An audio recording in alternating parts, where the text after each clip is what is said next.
by unfair extension, Asian Americans. You can't ever forget Asian Americans, not Asians, Asian Americans. Clearly, more work needs to be done. Let us use this hearing as a chance to do better. Now I'd like to recognize, the ranking member's not here. Mr. Roy, are you taking his place? In lieu of Mr. Johnson, Mr. Chip Roy of Texas will give the statement for the minority as the ranking member. You're recognized for 5 minutes, Mr. Roy. Well, thank you, Chairman Cohen, and I appreciate our gathering here today. This is obviously an important subject matter. And to be clear, all Americans deserve protection and to live in a free and secure society. And the fundamental nature of what we expect out of government, right? Secure the blessings of liberty, as we say in the Constitution of the United States. The victims of race-based violence and their families deserve justice. And as the case, what we're talking about here with the tragedy, what we just saw occur in Atlanta, Georgia. I would also suggest that the victims of cartels moving illegal aliens deserve justice. The American citizens in South Texas that are getting absolutely decimated by what's happening at our southern border deserve justice. The victims of rioting and looting in the streets last week, businesses closed, burned last summer, deserve justice.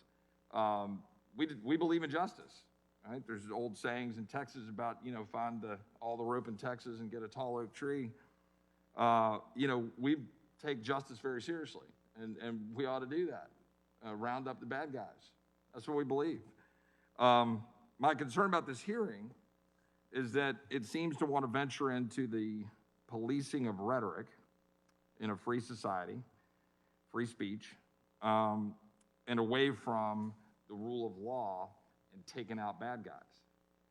And as a former federal prosecutor, I'm kind of predisposed and wired to want to go take out bad guys. And that's bad guys of all colors. That's bad guys of all persuasions. That's bad guys targeting people for all different reasons. And I think we need to be mindful of that. And so now we're talking about whether talking about China, the Chi-Coms, the Chinese Communist Party, whatever phrasing we want to use, and if some people are saying, hey, we think those guys are the bad guys, for whatever reason. And let me just say clearly, I do. I think the Chinese Communist Party running the country of China, I think they're the bad guys.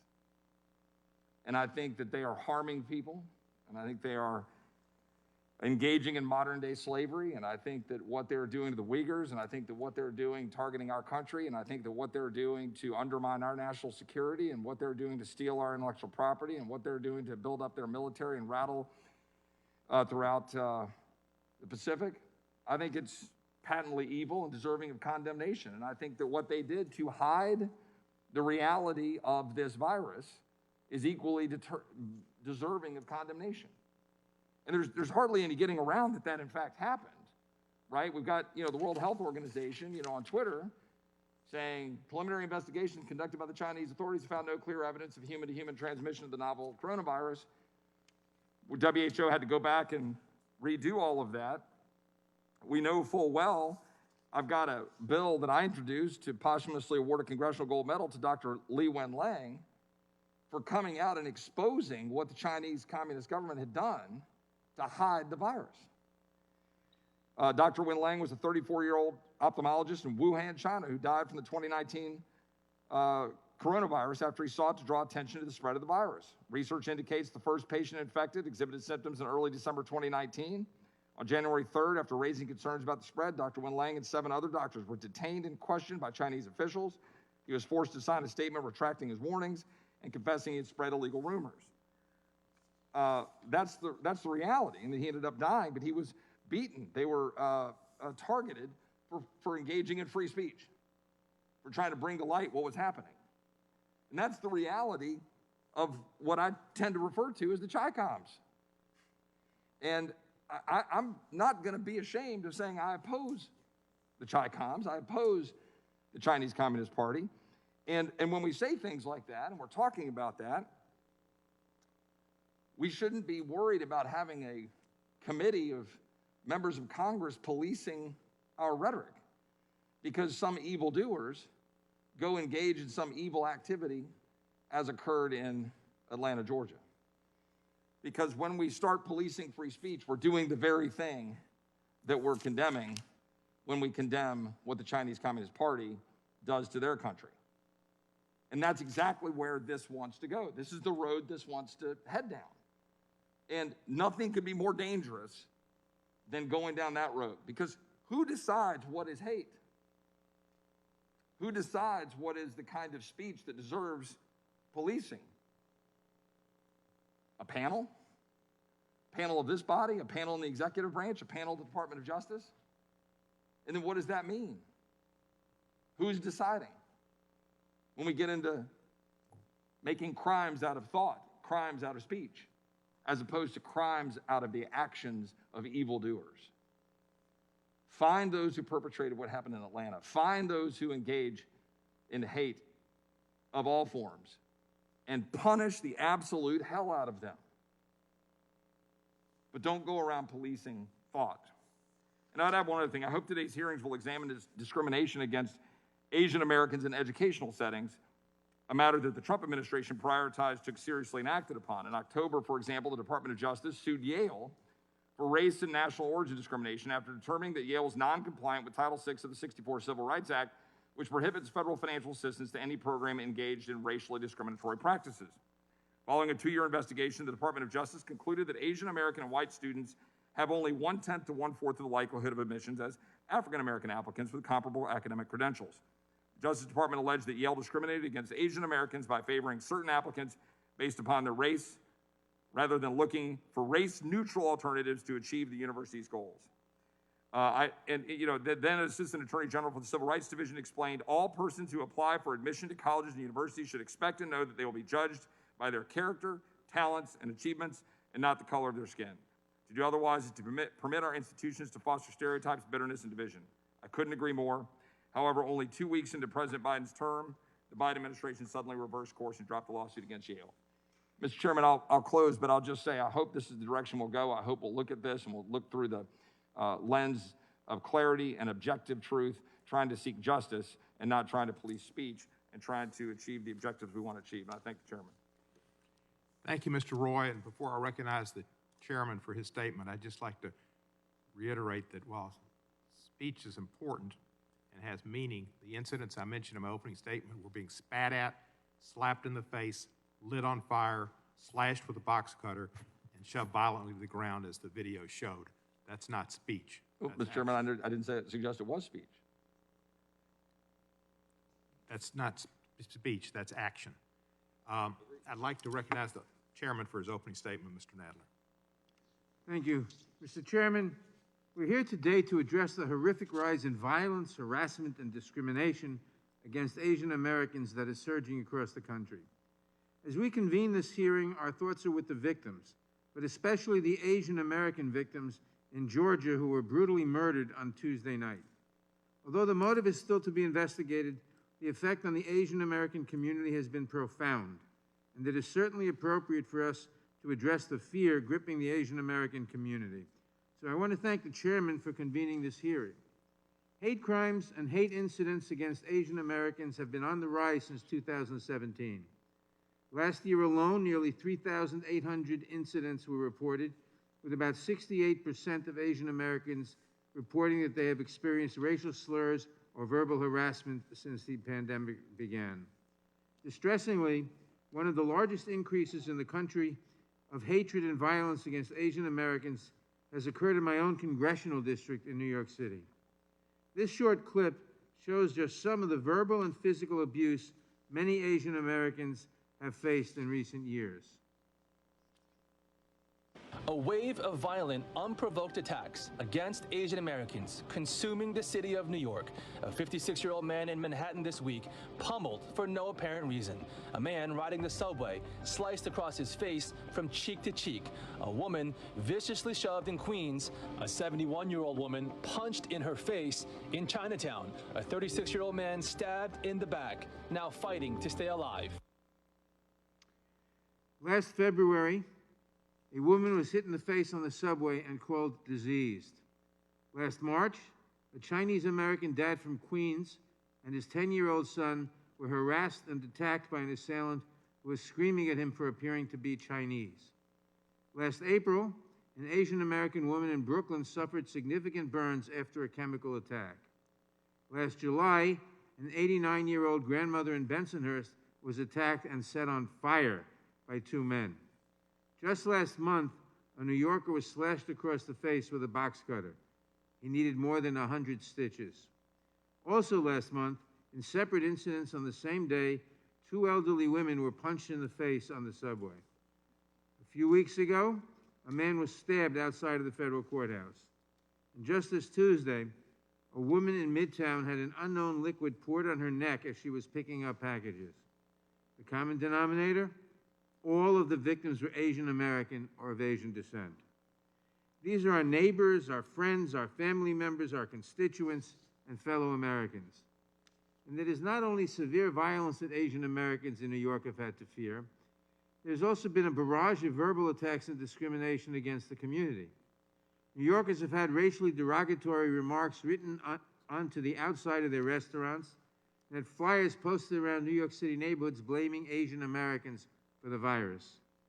Many of these attacks go unreported, and official statistics represent only a fraction of hate crimes or hate incidents. These examples are certainly not exhaustive, and harassment, abuse, and violence extend to communities across the country. We have witnessed Asian Americans bloodied and beaten in stores, learned that Asian American parents fear sending their children back to schools because of racial violence, and observed harrowing videos of verbal attacks aimed at Asian Americans in our public spaces. And perhaps even more heartbreaking, we have seen our Asian American frontline workers battle not only the pandemic, but also racism and disproportionately high death rates. It's important to recognize that this surge did not spontaneously rise only out of fears regarding the coronavirus pandemic. Some of this blame lies squarely on political leaders who have demonized China, both because of the virus and ongoing geopolitical tensions, and in turn, Asian Americans have fallen in harm's way. Words have power. What we say matters. How we treat each other matters. The expectations and standards we set in how we address this pandemic matter. The conversation we are having today is long overdue, and it is vital that Congress shine a light on this issue.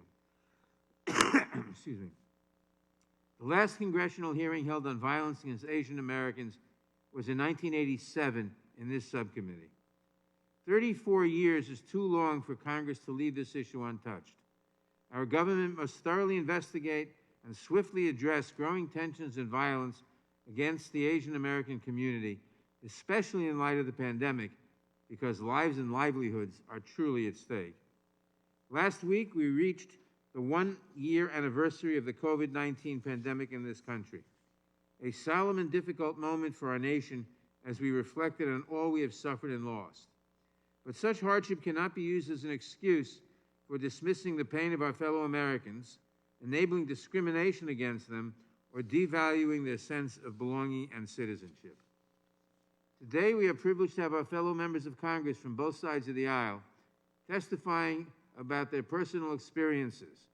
In addition, we have an expert panel that will walk us through the rise in discrimination and violence and its impact on the community, as well as historical perspectives and challenges to inform our legislative efforts moving forward. I look forward to hearing how we can better ensure protection, justice, and healing for our Asian American neighbors in this time of crisis and moving forward. Thank you, and I yield back. Thank you, Mr. Nadler. We welcome our witnesses, thank them for participating in today's hearing. I will now introduce each of the witnesses, and after each introduction, we'll recognize that witness for his or her oral testimony. Please note that each of your written statements will be entered into the record in its entirety. Accordingly, I ask you to summarize your testimony in 5 minutes.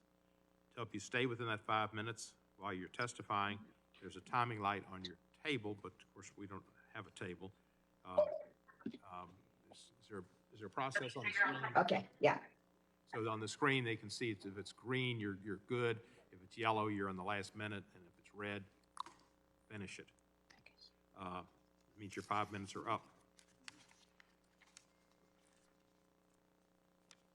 And that's on your WebEx view.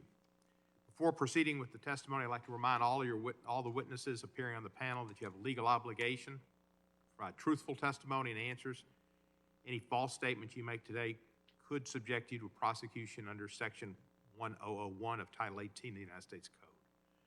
Today we have two witness panels. Our first panel will be members. Our first witness is Representative Doris Matsui. Congressman Matsui represents the 6th Congressional District of California and has represented that area of Sacramento and environs since 2005. Congressman Matsui, you are recognized for 5 minutes.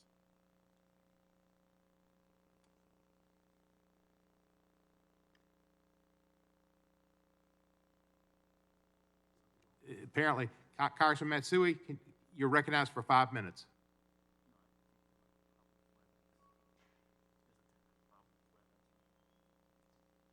Apparently, there's a technical problem with WebEx and not with my iPad.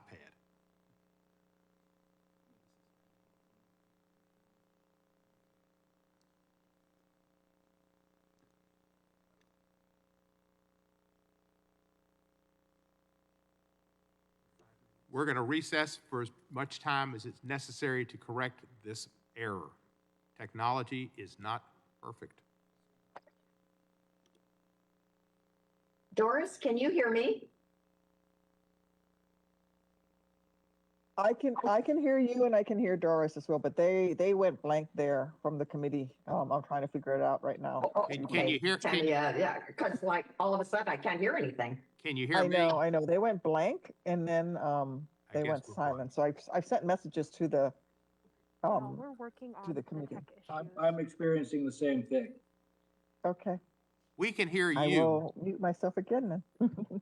We can hear you. If you can hear us, wave your arms. They can't hear us.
Does anybody hear me?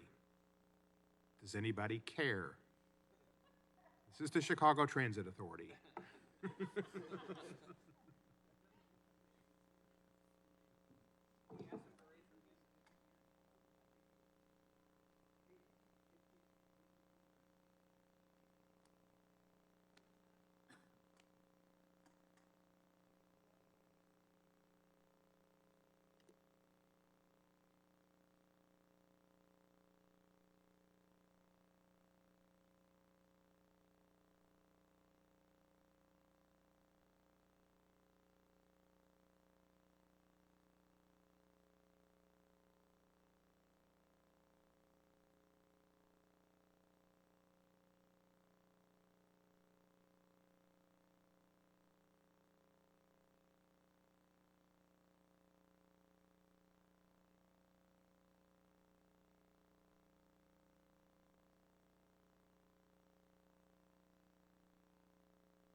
Hello? Hello? Jamie, do you hear me?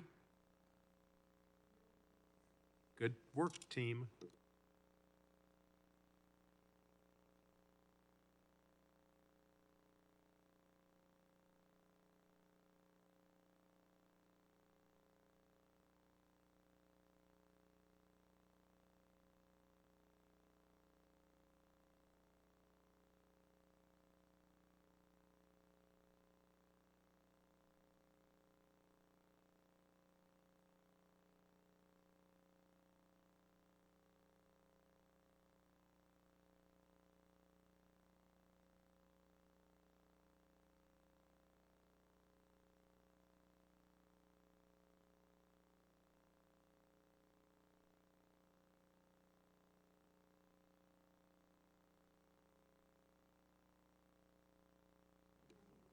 Jamie Raskin, Doris Matsui,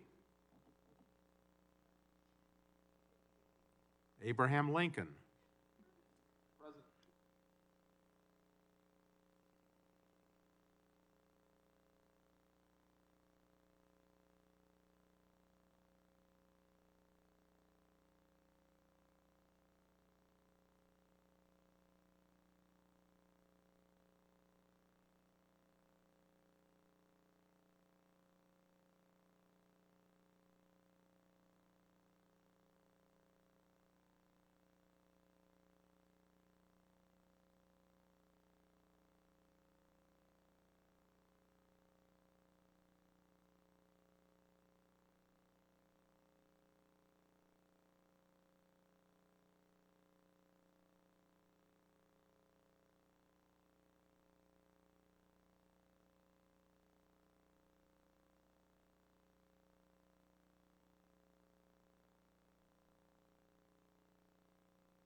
Thanks for waiting. We've let the host know that you're here.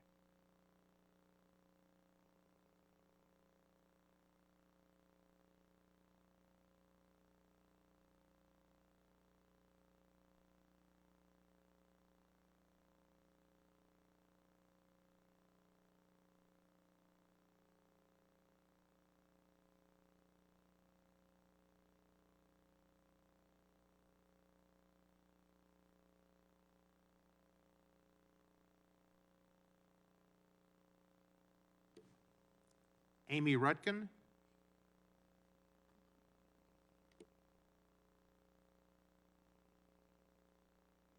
Testing.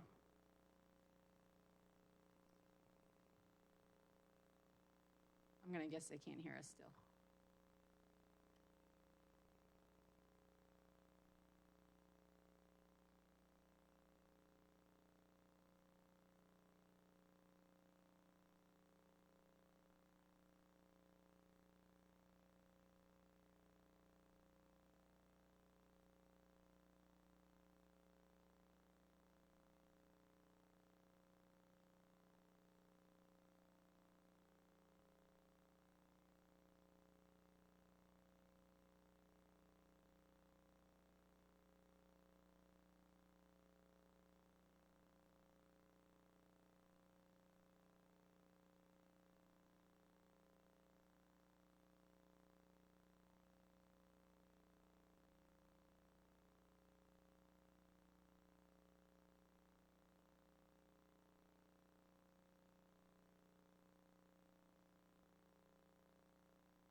Testing. Nod your heads or wave if you can hear me. Awesome.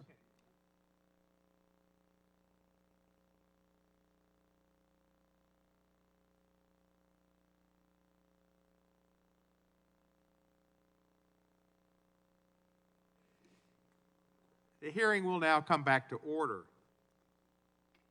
Now being in order, I recognize the distinguished lady from Sacramento, California, the Honorable Doris Matsui, for 5 minutes. Thank you very much, Mr. Chairman, Ranking Member, and members of the committee for this opportunity to testify. I'm very proud to join this distinguished panel of our colleagues, and yet I wish it were not necessary for us to be here under such troubling circumstances to address the disturbing spike in discrimination and violence against AAPI communities across the nation. Just a couple of days ago, 8 people, 6 of whom were women of Asian descent, were shot and killed outside of Atlanta. This latest attack stands as a horrible reminder of the fear and pain felt by the AAPI community across this country. I've lived an American story. I grew up on a farm in California, went to UC Berkeley, got a great public education. I got married, settled in Sacramento with my husband. We raised our son, and I had the privilege to work in public service in the White House and here in Congress, where we work together on issues of healthcare and clean energy and all the issues that really do define us as a country. But I have a responsibility and a moral obligation to speak out about the normalizing of attacks on the AAPI community. Since the beginning of the pandemic, we've heard constant hostile rhetoric directed at the AAPI community, including from leaders at the highest levels of our government. There is a systemic problem here, and we are duty-bound to stop the spread of xenophobic and racist ideas that have escalated to physical threats.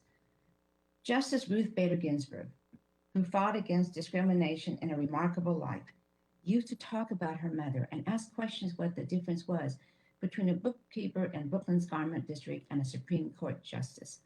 Her answer: 1 generation. This kind of family history is essential to understanding American history. We all share the charge to ensure that our country not only learns from, but does not forget its past. Because of my history and background, I know I have a duty to speak up. Future generations are listening, especially my grandchildren. In 1942, President Franklin D. Roosevelt signed Executive Order 9066, approving the removal of American citizens of Japanese descent to remote camps. My parents and grandparents were among 120,000 forced to leave their homes and businesses. They were sent by their own government, our government, to a camp in Poston, Arizona. They lived in appalling conditions, surrounded by a barbed wire fence, armed guards on towers, incarcerated solely because of their ancestry. Despite the good fortune in my life, I am not even 1 generation removed from that experience. I was born in the Poston internment camp, but because I was a baby, I have no personal memories. And my parents rarely talked to me about their time there. I had an ordinary childhood. I think my parents didn't want to burden me with that experience. They just wanted me to move forward and reach for the stars. I would hear conversations from time to time about life in the camp. I sort of knew what happened, but I did not realize at that time how much their lives had been turned upside down. It's when I went to college that I met students whose parents were very affected by the internment, and we started talking. The vast majority of the people who were sent to camp were American citizens. And you wonder, how did this happen? It was then that we all realized that we had to learn more about it. It is part of our family history. It is part of American history. During World War II, many were blinded by prejudice. Our government and many of its leaders advanced the myth that the Japanese American community was inherently the enemy. Americans across the country believed it, acceded to institutionalized racism, and acted on it. It was not uncommon to accuse an innocent person of violating our country's trust with no evidence. This societal trust shift to accept and normalize wrongdoing was exactly what kept Japanese Americans in prison for over 3 years. These were Americans who previously lived normal lives. They owned homes, shops, farmers, doctors, lawyers, teachers, just regular folks who were betrayed by their country because of a dangerous spiral of injustice. Last year, when I heard at the highest levels of government, those people used racist slurs like China virus to spread xenophobia and cast blame on innocent communities. It was all too familiar. Comments like these only build upon the legacy of racism, anti-Asian sentiment, and insensitivity that seeks to divide our nation. So yes, I was deeply shaken by the angry currents in our nation. The heated discourse at the highest levels of our government cannot be viewed in isolation from the ensuing violence in our communities. The fear of the other, whether racial, religious, or tribal, that works to suppress the better angels of our nature. We've seen the consequences when we go down this path. My family has lived through these consequences. This is what we are working to root out from the deepest place in our social conscience. After the incarceration of the Japanese American community, our country moved on for decades without coming to terms with what our government did and what many Americans turned a blind eye to. It took decades for testimonies to be heard in Congress. It took decades for lawmakers to hear our pain. My late husband, Bob Matsui, was first elected to Congress in 1978 and served on the Ways and Means Committee. He loved that work. But because of his parents' experience, the experience of the Japanese American community, he passionately believed that justice could not be denied, and therefore devoted an enormous amount of time and dedication to the passage of the Civil Liberties Act of 1988, by which the United States government apologized and paid token compensation to the Japanese Americans who had been incarcerated. Bob said on the floor debate on that legislation that he believed it was possible because this is a great and wonderful country. Today's hearing is another reminder that our country is capable of growth, that this legislative body will no longer sit in silence while our communities suffer racism and hatred. Now is the time to recommit to moving forward with a shared vision for our future based upon basic human dignity. Again, I thank the chairman and ranking member, and I yield back. Thank you.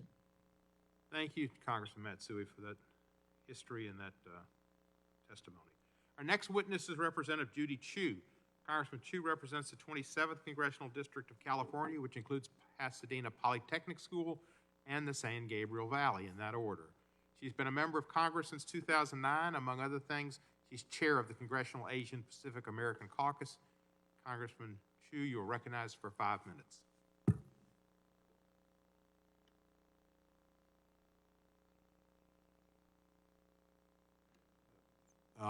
Congressman Chu, if you need to unmute.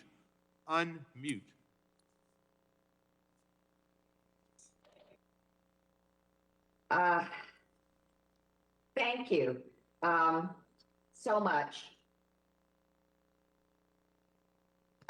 We hear you. Thank you, Chairman Adler, Ranking Member Jordan, Subcommittee Chairman Cohen, Ranking Member Johnson, and other distinguished members of the committee for the opportunity to testify before you today. It is with a heavy heart that we are here today, still shocked and heartbroken about the murder of 8 in Georgia, including 6 Asian American women by a gunman who targeted 3 Asian businesses, the first one being Young's Asian Massage, then driving 27 miles to 2 other Asian spas. His targets were no accident, and what we know is that this day was coming. And because of crimes like this, I, as chair of the Congressional Asian Pacific American Caucus, or CAPAC, urge the committee to undertake this hearing because the Asian American community has reached a crisis point that cannot be ignored. Since the beginning of the COVID-19 pandemic, Asian Americans have been terrified by the alarming surge in anti-Asian bigotry and violence we have witnessed across our nation.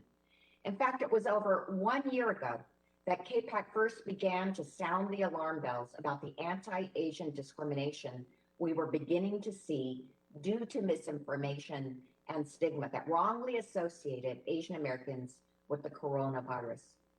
But what started out last January as dirty looks and verbal assaults has escalated to physical attacks and violence against innocent Asian Americans. And these attacks have increasingly become more deadly. Just as many Asian Americans were preparing for the Lunar New Year last month, we saw a surge in anti-Asian violence. Many of the victims have been older and vulnerable, like Visha Ratanapakdi, an 84-year-old Thai man in San Francisco, who was killed in an unprovoked assault while on his morning walk. In New York, 61-year-old Noel Quintana's face was slashed from ear to ear with a box cutter in the subway, requiring 100 stitches.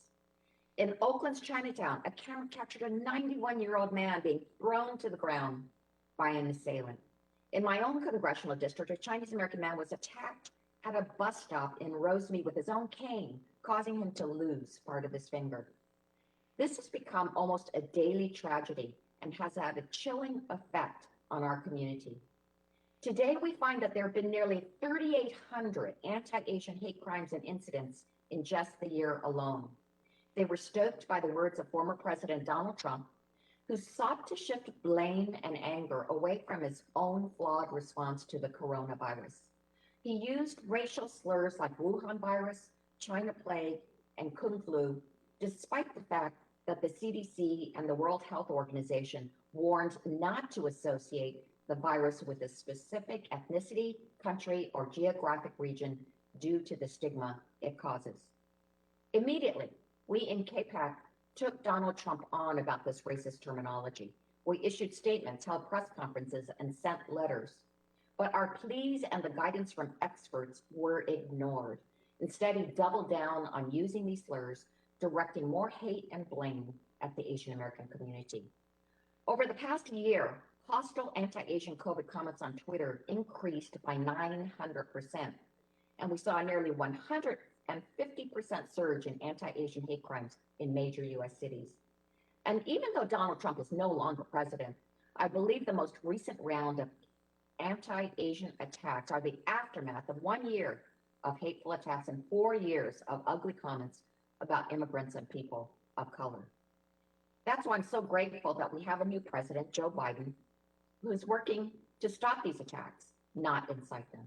Within his first week in President Biden issued a presidential memorandum to combat and condemn xenophobia against APIs and ensure that the Department of Justice works with our community to address these surging hate crimes. But Congress must do its part as well. That's why KPAC pushed for legislation such as Congresswoman Grace Meng's resolution to condemn anti-Asian sentiment related to COVID-19, which passed the House last fall. And that's why it's important to pass critical legislation like Congressmember Byers' No Hate Act and Congresswoman Meng's COVID-19 Hate Crimes Act that will help us to better track and respond to hate crimes and incidents against Asian Americans. We're calling for a national day to speak out against Asian hate on March 26th. It is time that we continue to push back against xenophobia every time it rears its ugly head. Asian Americans must not be used as scapegoats in times of crisis. Lives are at stake, and it's critical that Congress takes bold action to address this pandemic of discrimination and hate. I yield back. Thank you, Congressman Chu. I remember the smog in the San Gabriel Valley.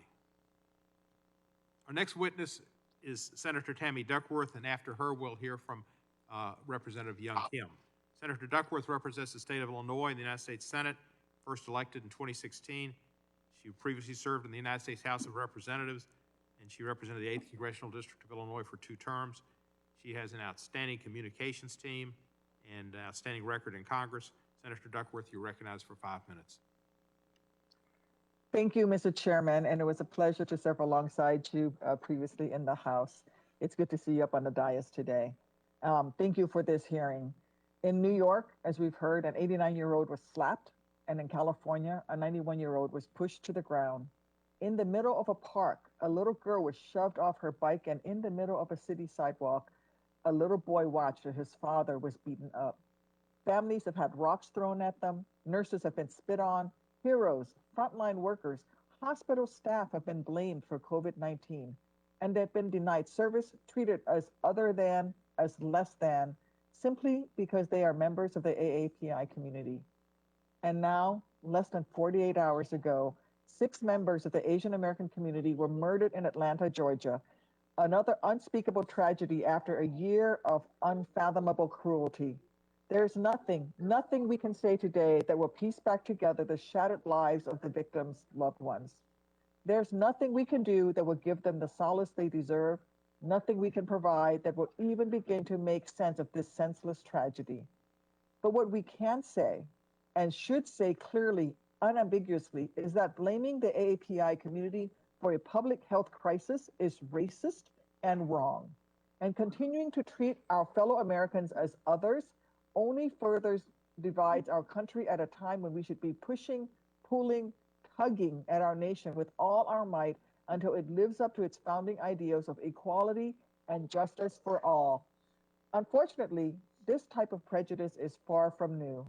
It's a similar brand of discrimination to the one that marred some of our country's darkest days and toughest fights, from segregation to immigration.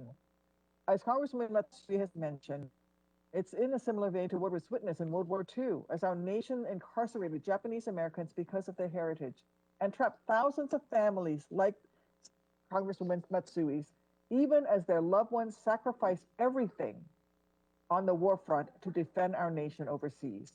Fortunately, the United States government recognized that this type of bigotry was un-American. Yet, the risk of repeating past grave errors is real and chilling.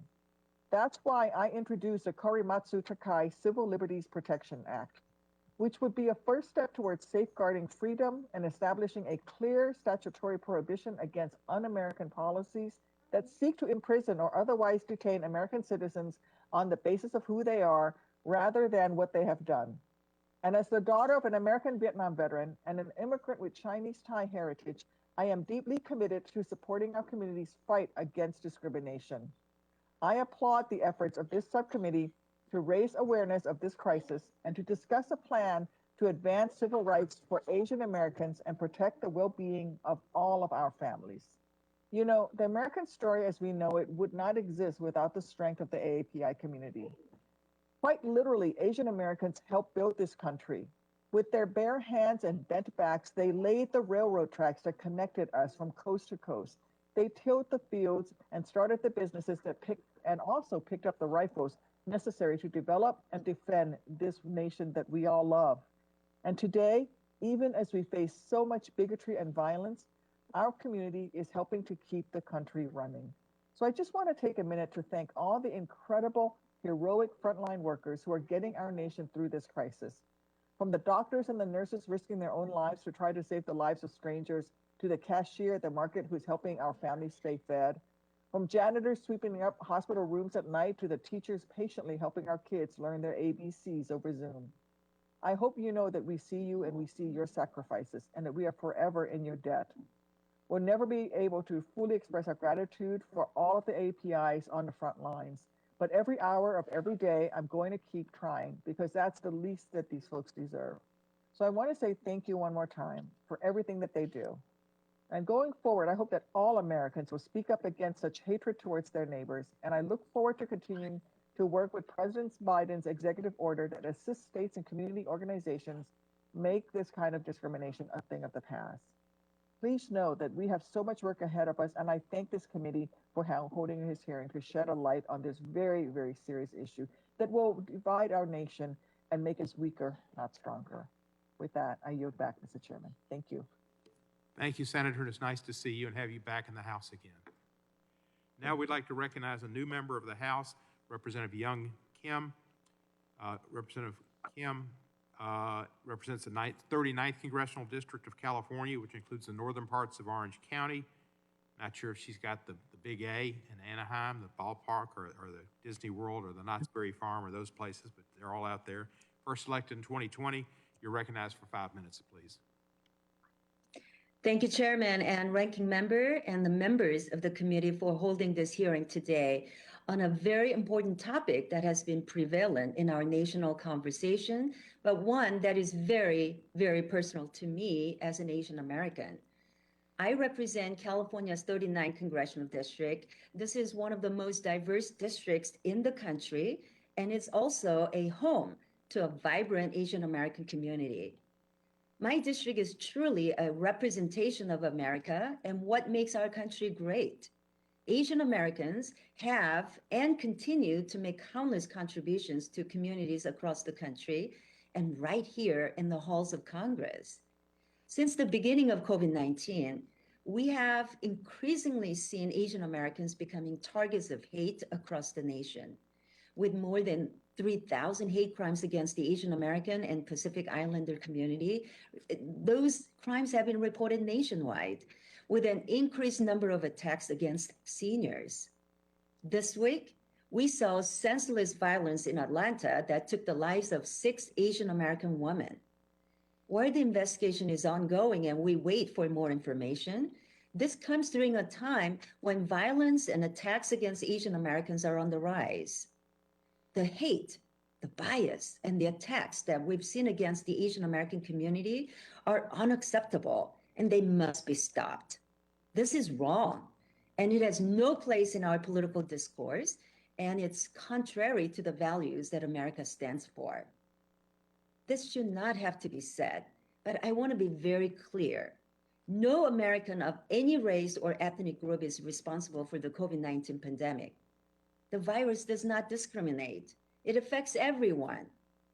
We must come together as Americans, not just to fight COVID-19, but also to stand against the rise of hate and discrimination against the AAPI community and any other group of Americans. We also cannot forget that discrimination we've seen against the AAPI community is not limited to the violence and attacks. I hope we can look at the nation's elite universities and other institutions of learning. We have seen institutions discriminating against Asian Americans in their admissions process in order to deny them the entry. Discrimination is wrong and goes against our fundamental American values that we hold dear. In America, we value the individual, and we believe that people deserve to be judged on their merits and not penalized because of their heritage, race, or background. These are the values that my family and countless of immigrants came here for. When our country seems more divided than ever, we should work together to unify our country and ensure future generations of Americans, regardless of their background, have the same opportunity to access the promise of America. No matter our race or background, we are all Americans.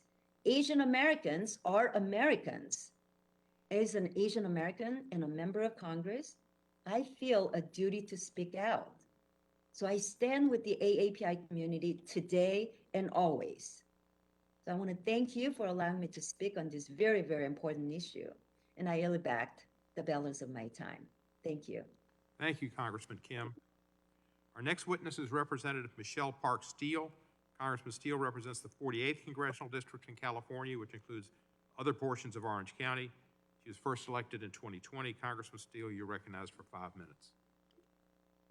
Chairman Steve Cohen and Ranking Member Chip Roy, thank you for holding this important conversation today. It has been heartbreaking to see the rise in anti-Asian American hate and harassment over the last year. As we will hear today from our witnesses, and we've been hearing from our witnesses, hate against the Asian American community is not new. According to Sean Wu, a former federal prosecutor, violence against Asian Americans have been under-scrutinized, under-prosecuted, and often condoned. This is a long, sad history of intolerance and hate directed at our community.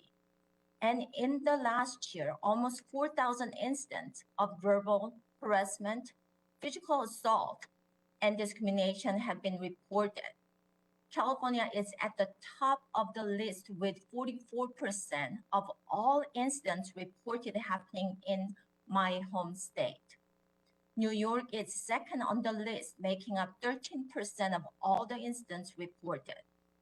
68% of these incidents and crimes were targeted towards Asian American women. This has to stop.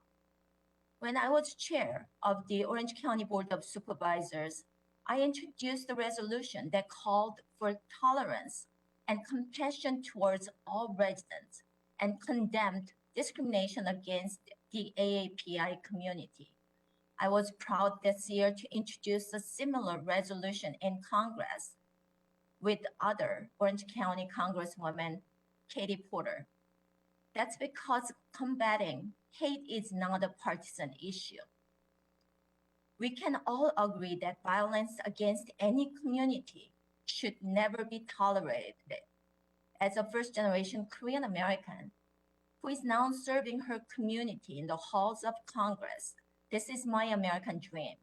I want future generations of Americans to know they can achieve anything in this great country.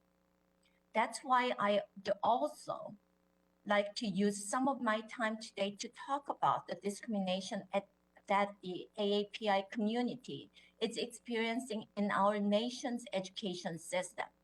It is one of the reasons why my colleague, Representative Kim, and I joined Ranking Member Jordan and Subcommittee Ranking Member Johnson to request the President of Yale University to testify at today's hearing.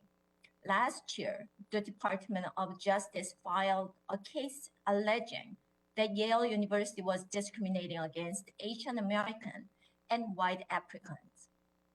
But the Biden administration dropped the suit last month. This is totally wrong and sets a dangerous precedent. In 1996, I supported and campaigned for California's Proposition 209, which banned racial preferences in public hiring, education, and contracting. It was modeled after the Civil Rights Act. Before Prop 209 was passed, the four-year graduation rate for underrepresented racial minorities in the University of California system was 31.3%. By 2014, that has increased to 51.1%. The six-year graduation rate is even better, increasing from 66.5% in 1998 to 75.1% in 2013. Last year in California, Democrats introduced Proposition 16 to bring back racial preferences in hiring, contracting, and our education system. Californians overwhelmingly rejected it. As a new member of Congress and immigrant to this country, we should be encouraging all students and young people to succeed, especially in our education system. Discrimination is against the fundamental value of American culture, and that includes discrimination against the AAPI community in the halls of our schools and universities. This is wrong. This type of behavior is only hurting future generations. We should be working together to stop this discrimination and hate in its tracks, and to encourage the next generation to achieve their own American dream. I thank the committee for the opportunity to testify and share this with you today. I yield back. Thank you, Congresswoman Steele. Thank you very much. Final witness on this first panel is the Honorable Representative Grace Ming. Congressman Ming represents the 6th Congressional District of the Empire State, New York, includes Flushing, Bayside, Fresh Meadows, and other portions of northeastern Queens. She's been in Congress since 2013. Congressman Ming, you're now recognized for 5 minutes. Thank you, Chairman Nadler, Chairman Cohen, Ranking Member Thompson, and distinguished members of this committee for organizing today's hearing. The topic is discrimination and violence against Asian Americans. Some of us seem to be going a little off topic. I'm not sure why. For over a year, Asian Americans have been fighting an additional virus of hate and bigotry. Anti-Asian rhetoric like China virus, Kung flu, misinformation, racism have left Asian Americans traumatized and fearful for their lives. Mr. Roy mentioned the WHO, and it's the same World Health Organization that actually said not to use countries of origin when we're referring to diseases. Since last year, there have been over 3,800 reported incidents of anti-Asian hate. But we know that the majority of incidents go reported. And in fact, nearly 70% of reported anti-Asian hate incidents have happened to Asian American women. In fact, just this week, we saw the terrible news about the 6 Asian women who were shot and killed in the Atlanta area. Our community is bleeding. We are in pain, and for the last year, we've been screaming out for help. Asian American discrimination, however, is not new in this country. From the 1882 Chinese Exclusion Act to the World War II incarceration of Japanese Americans, and from the 1975 police brutality in Manhattan's Chinatown to the 1982 murder of Vincent Chin, discrimination against Asian Americans is a shameful part of our history. Unfortunately, so much of this history is not taught in our schools. Excluding Asian Americans from our history books renders us invisible and deems us the perpetual foreigner. In fact, history has excluded the history of Asian Americans, Black Americans, Latino and Native Americans, and that has led to the systemic inequities at many institutions, including our academic institutions. In the 116th Congress, I introduced my resolution to condemn anti-Asian sentiment related to COVID, and I was grateful my resolution passed the House with bipartisan support, except for 164 of our Republican colleagues who voted against it, even though some had the audacity to tweet condolences after Atlanta's tragedy. I'm glad to hear about my colleague, Representative Steele's resolution, and I hope that she has better luck getting her party to support the resolution. During this last year, it became painfully apparent that we need a comprehensive effort from our local communities to the federal level. That's why I support bills like the No Hate Act, and that's why Senator Hirono and I introduced the COVID-19 Hate Crimes Act, which would assign a point person at the Department of Justice to quickly review hate crimes and to make it easier for people to report these incidents. My bill also builds on President Biden's presidential memorandum by directing relevant federal agencies to work with community-based organizations to find ways to talk about the virus in a way that is not racist. I urge my colleagues on this committee for swift consideration of these bills. We cannot turn a blind eye to people living in fear. I want to go back to something that Mr. Roy said earlier. Your president and your party and your colleagues can talk about issues with any other country that you want, but you don't have to do it by putting a bullseye on the back of Asian Americans across this country, on our grandparents, on our kids. This hearing was to address the hurt and pain of our community and to find solutions, and we will not let you take our voice away from us. Thank you. I yield back. Congressman Ming, thank you very much. You're correct about the genesis of this hearing. Now we will go to our second panel.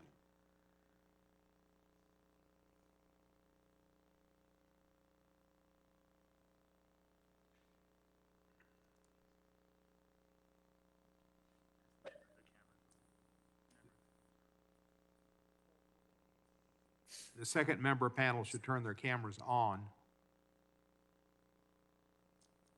There we go. I think we're coming along there.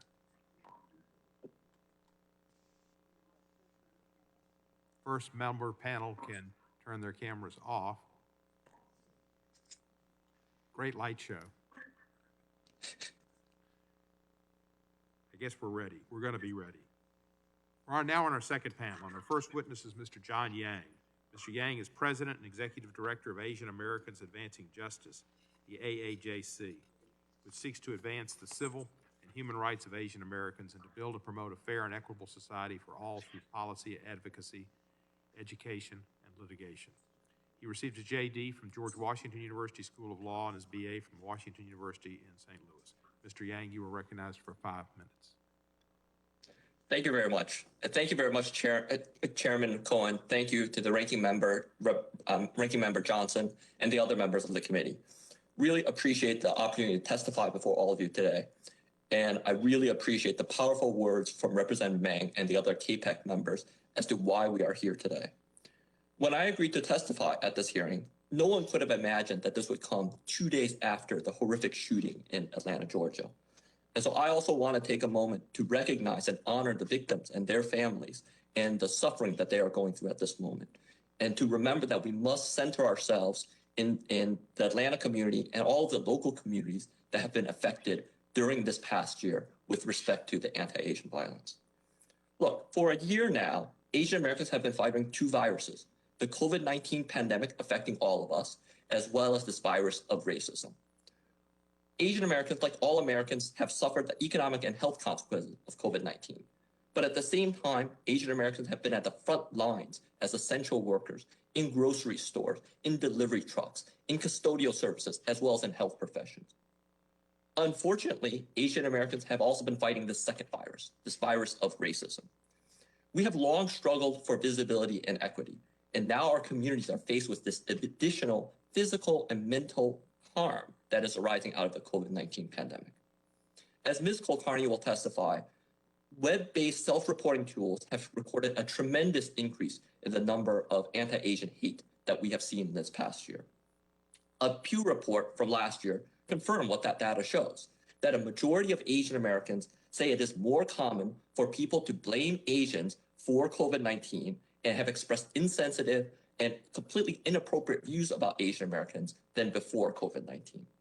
An Ipsos survey shows the same thing, where over 30% of the American population say that they have witnessed harassment or blame of the Asian community for COVID-19, and 60% of the Asian American population showed that this was similar behavior that they were seeing.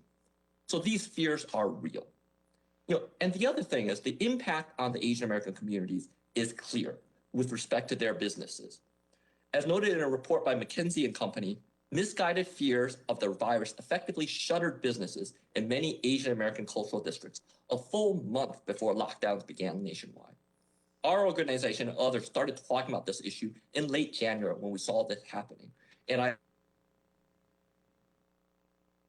districts during that time when we saw this happening, and to say that it was still safe to go there before the lockdowns. In New York, as demonstrated by a study by our community partner, Asian American Federation, there has been record job losses for the Asian American community. In New York, there was a 6,000% increase in unemployment benefit applications from February through June of 2020. And Asian Americans suffered the largest increase in unemployment, going from 3% in February of 2020 to over 25%.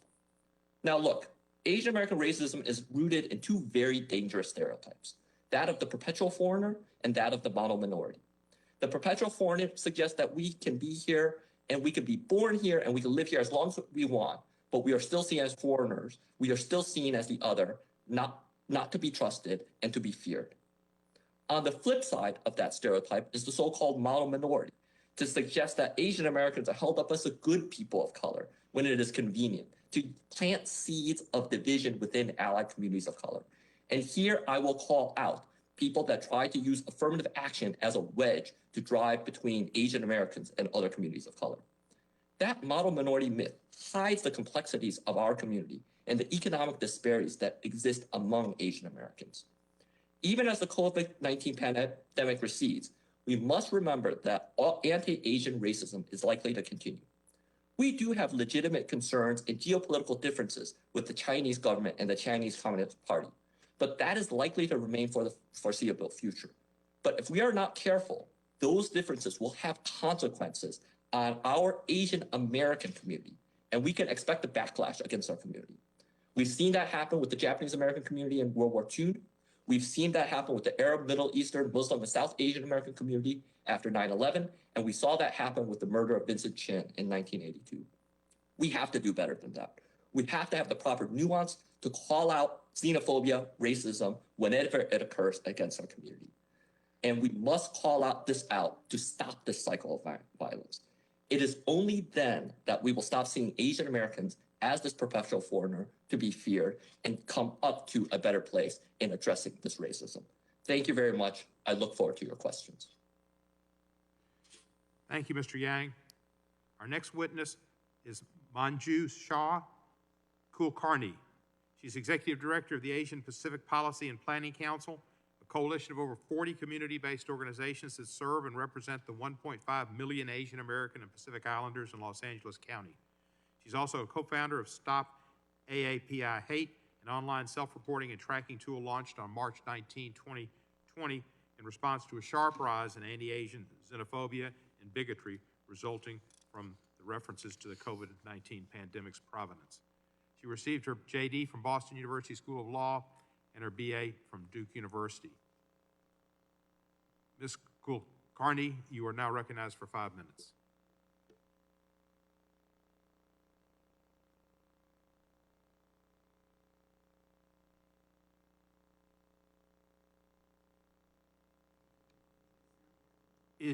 Ms. Kulkarni, did you hear me? You're recognized for 5 minutes. You may need to unmute.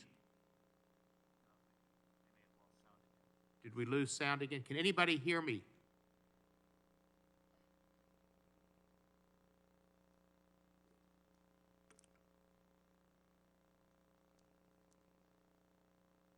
Amy, this isn't my fault.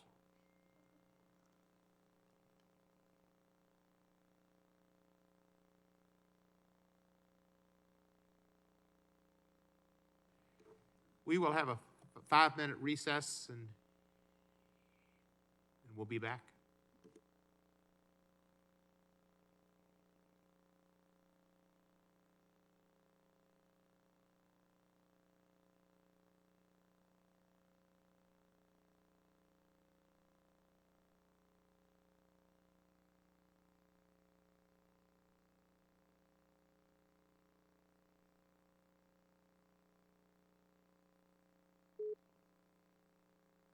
Thanks for waiting. We've let the host know that you're here.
Testing.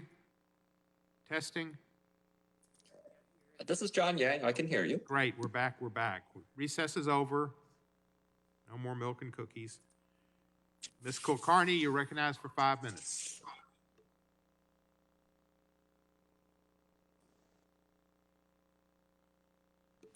Unmute. Unmute. Thank you, Chairman, Ranking Member, and distinguished members of the subcommittee for the opportunity to testify before you today. Go back to Wuhan and take the virus with you. You are the reason for the coronavirus. Damn, another Asian riding with me. Hope you don't have COVID. These are but a few examples of what Asian Americans have experienced over the course of the last year, alongside with refusal of service, workplace discrimination, and sadly now homicide.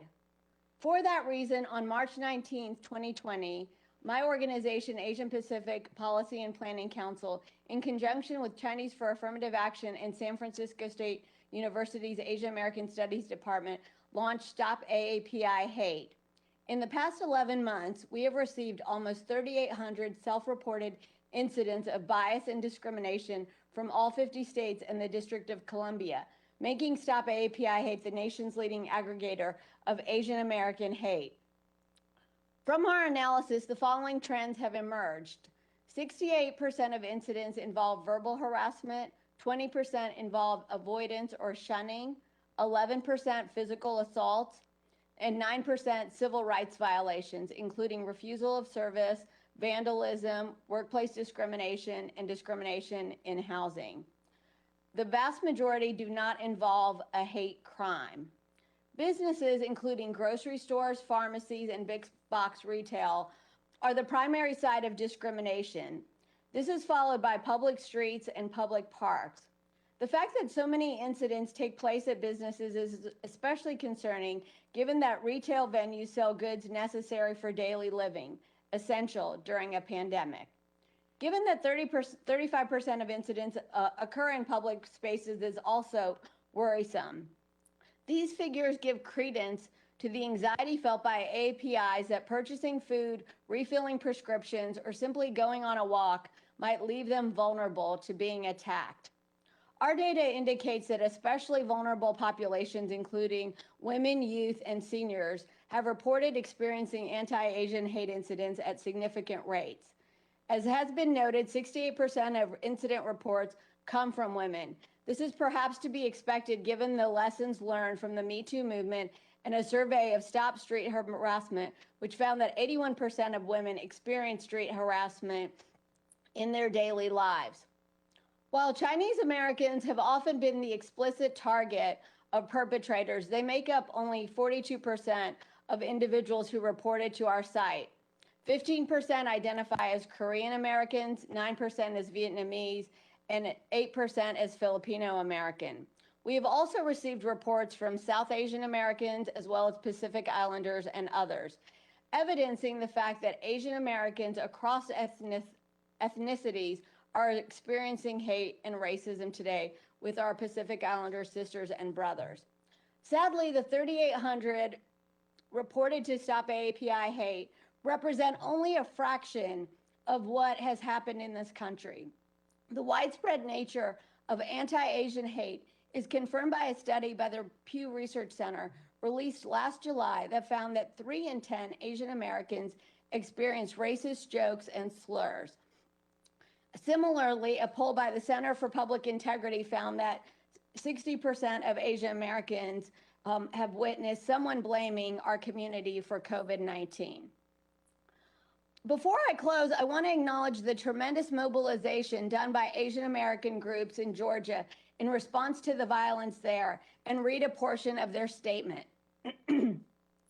During this time of broader crisis and trauma in our Asian American communities, we must be guided by a compass of community care that prioritizes assessing and addressing our community's immediate needs, including in-language support for mental health, legal, employment, and immigration services. We must stand firm in decrying misogyny, systemic violence, and white supremacy. In addition to sharing our data and the statement from Georgia advocates, I want to share the fact that we have been developing resources for community members who experience incidents of hate and providing direct assistance through local networks. We are also closely working with local, state, and federal policymakers to address the hate incidents that have occurred and seek to prevent additional incidents from taking place in the future. Thank you for the opportunity to testify, and I look forward to taking any questions. Thank you very much, and you were perfect on the 5 minutes. Our next witness is Erica Lee. She's a Regents Professor of History and Asian American Studies and the Director of the Immigration History Research Center at the University of Minnesota. She's the author of 4 award-winning books, including America for Americans, A History of Xenophobia in the United States, which won the 2020 American Book Award and the 2020 Asian Pacific American Award for Literature. Professor Lee received her MA and PhD in History from the University of California, Berkeley, and her BA from Tufts University. Professor Lee, you're now recognized for 5 minutes. Thank you so much, Chairman Cohen and members of the committee. I'm so honored to join you. I also want to thank all of the congressional staffers who have helped to make this hearing possible. As we've just heard from my fellow witnesses, anti-Asian racism and violence has risen alarmingly. As shocking as these incidents are, it is so vital to understand that they are not random acts perpetrated by deranged individuals. They are an expression of our country's long history of systemic racism targeting Asian Americans and Pacific Islanders. We've heard in the past 24 hours many describe anti-Asian discrimination and racial violence as un-American. Unfortunately, it is very American. This history, this American history, is over 150 years old. Let me share just a few examples. In 1871, 17 Chinese were lynched by a mob of 500 in Los Angeles. This was the largest mass lynching in US history. In 1886, a mob of 1,500 forced out all of Seattle's Chinese residents. In the early 20th century, South Asians were expelled from cities, and Filipino Americans and Japanese Americans were attacked. Most recently, in 1982, Vincent Chin, a Chinese American, was beaten to death in Detroit because his attackers thought he was Japanese and blamed him for the economic decline in the auto industry. Throughout the 1980s, attacks on Korean shopkeepers and Southeast Asian refugees were widespread. After 9/11, hate crimes targeting Muslim, Middle Eastern, and South Asian Americans increased by 1,600%. As these incidents reveal, Asian Americans have been terrorized. We've been treated as enemies. We've been discriminated against. Today, we are still viewed as foreigners rather than US citizens. The government of this country has not just ignored this problem, it has been part of the problem. Throughout much of our history, Congress and other elected officials have promoted and legalized anti-Asian racism through its laws and its actions. In 1875, Congress passed the so-called Page Act, which effectively barred the entry of Chinese women because lawmakers believed that all Chinese women were prostitutes. In 1882, Congress passed the Chinese Exclusion Act, the first federal law singling out an entire group for immigration exclusion based on race. By the 1930s, all other Asian groups, Japanese, Koreans, South Asians, and Filipinos, were also barred from the US and prevented from becoming naturalized citizens. Asian immigration did not fully open up again until 1965. In 1942, President Roosevelt signed an executive order that allowed for the incarceration of 120,000 Japanese Americans as prisoners without trial. And I want to thank Representative Matsui so much for sharing her own family's history so that we never forget the real consequences of racism. For many years after 9/11, not just right after the terrorist attacks, but for many years after, South Asian Americans faced systemic racism in the form of profiling by government agencies. During this past year, some of our highest elected officials deliberately and consistently used racist language tying COVID-19 to Asians. This included the phrases that we've been talking about this morning, Chinese virus, Wuhan virus, and also telling Americans to quote unquote blame China for the pandemic. These words matter, especially when they repeatedly came from the White House during the previous administration. Researchers have found that the anti-Asian rhetoric promoted by leaders directly correlated with a rise in racist incidents against Asian Americans. This history of racism is not taught in our schools. Instead, many Americans believe the deceptive model minority stereotype, portraying Asian Americans only as success stories.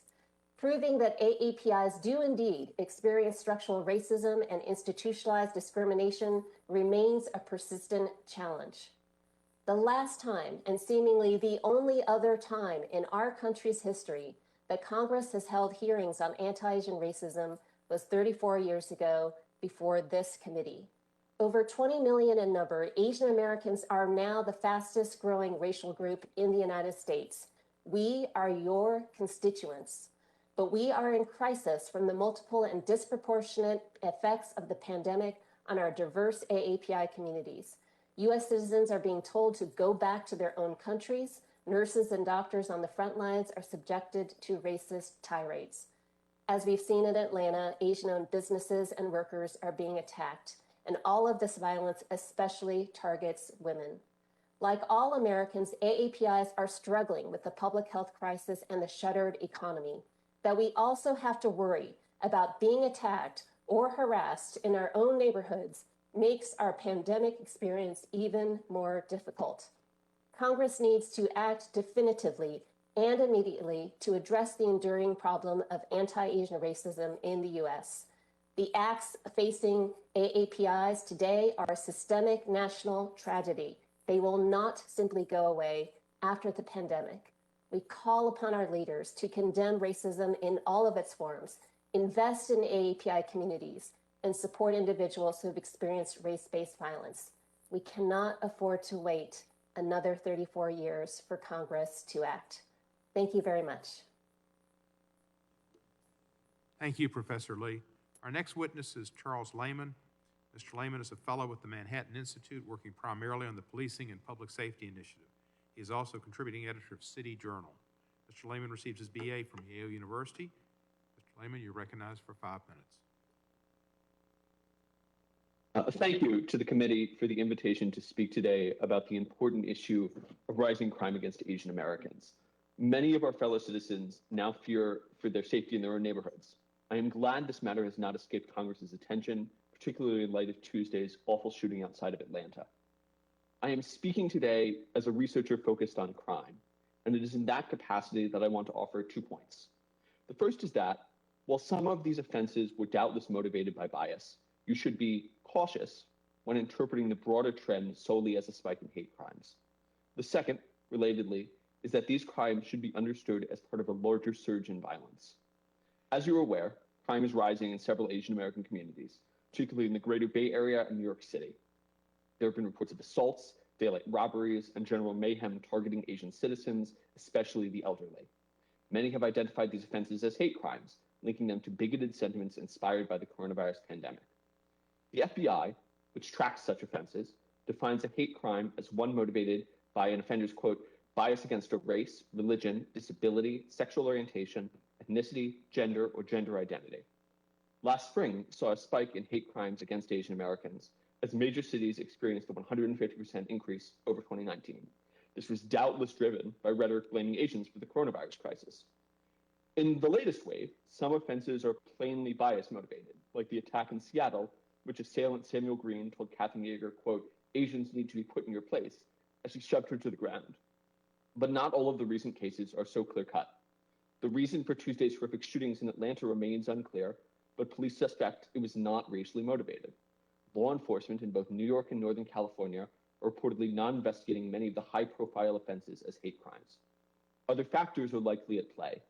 Consider Yahya Muslim, arrested for shoving 3 Asian adults, including a 91-year-old, in Oakland's Chinatown. Muslim, who is homeless, has a history of mental illness, which his defense counsel blames for the attack. Counsel for Antoine Watson, who allegedly shoved and killed 84-year-old Wicha Ratanapakdee in San Francisco, has also appealed to the teenager's mental health, rejecting charges of bias. Other cases start to look different given context. Filipino New Yorker Noel Quintana was a victim of a subway knife attack that some have called racially motivated.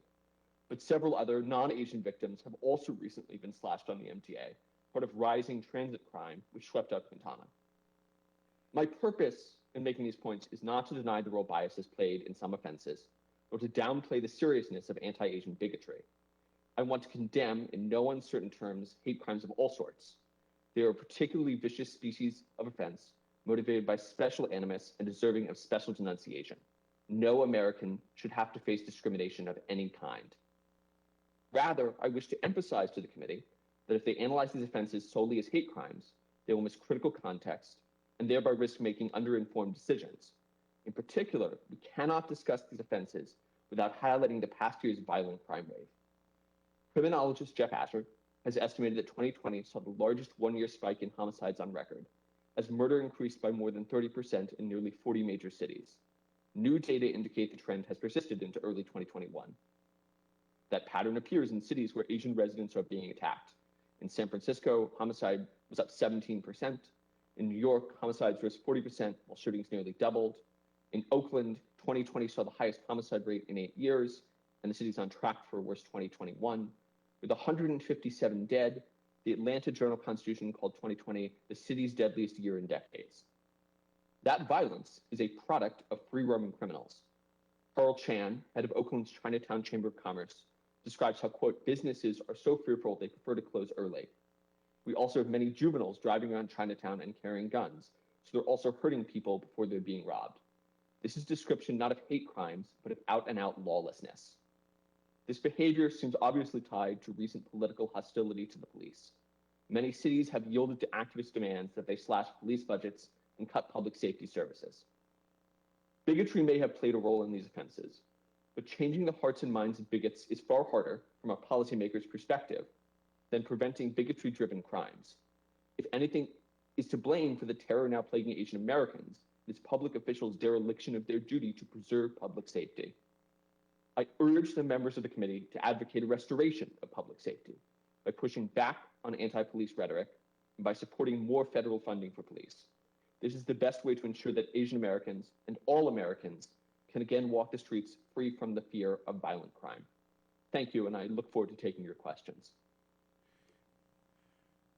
Thank you, Mr. Layman. Our next witness is with us here in person. That's a nice exception. Nice for you to be here. Mr. Winkong Fa. Mr. Fa is an attorney with the Pacific Legal Foundation, litigating cases focused on free speech and equality before the law. He receives his JD from the University of Michigan, not in the NCAA tournament, I think. Maybe they are, I don't know. And a master's, they are in the tournament, aren't they? Yeah, and a master's degree in political philosophy from the London School of Economics and a BA from the University of Texas, Dallas. Mr. Fa, you're recognized for 5 minutes, sir. Chairman, Ranking Member, thank you for inviting me to testify today. Before I begin, I want to say that I'm saddened by the violence committed in Georgia on Tuesday. I express my heartfelt condolences to the families of the victims. I never could have imagined being here today when I boarded a flight from Beijing to San Francisco 25 years ago. I knew 2 words of English when I got to America: banana, which I likely learned on the plane, and goodbye, which my grandmother taught me in Beijing as she dropped me off at the bus stop every Sunday. Since then, I became the first person in my family to receive a law degree, and I won the first case I litigated before the Supreme Court in June 2018. A few hours after I got the decision in the Supreme Court case, I went to take a citizenship test in front of an immigration officer, and I laughed when he asked me how many justices there were on the Supreme Court. I have since become a proud citizen of the United States. I am here today to say that racial discrimination is wrong, but when it comes to Asian Americans in education, far too many in our government condone discrimination. This is something I've experienced firsthand as an attorney with the Pacific Legal Foundation, where my colleagues and I represent Asian American families who have felt the sting of government-sanctioned discrimination.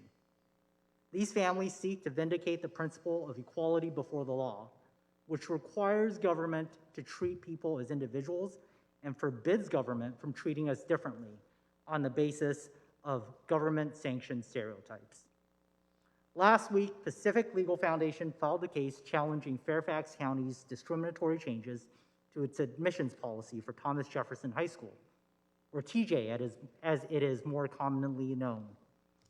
We represent a coalition of parents, including Dr. Chen, a Chinese immigrant who is now a chemistry professor. His eldest daughter attends TJ, but her younger sister might not get that chance. That's because the county replaced an objective test with a so-called holistic process designed to racially balance the student body at the expense of Asian American students. The changes at TJ were made against the backdrop of unfounded racial stereotypes. One school board member referred to the culture at TJ as toxic.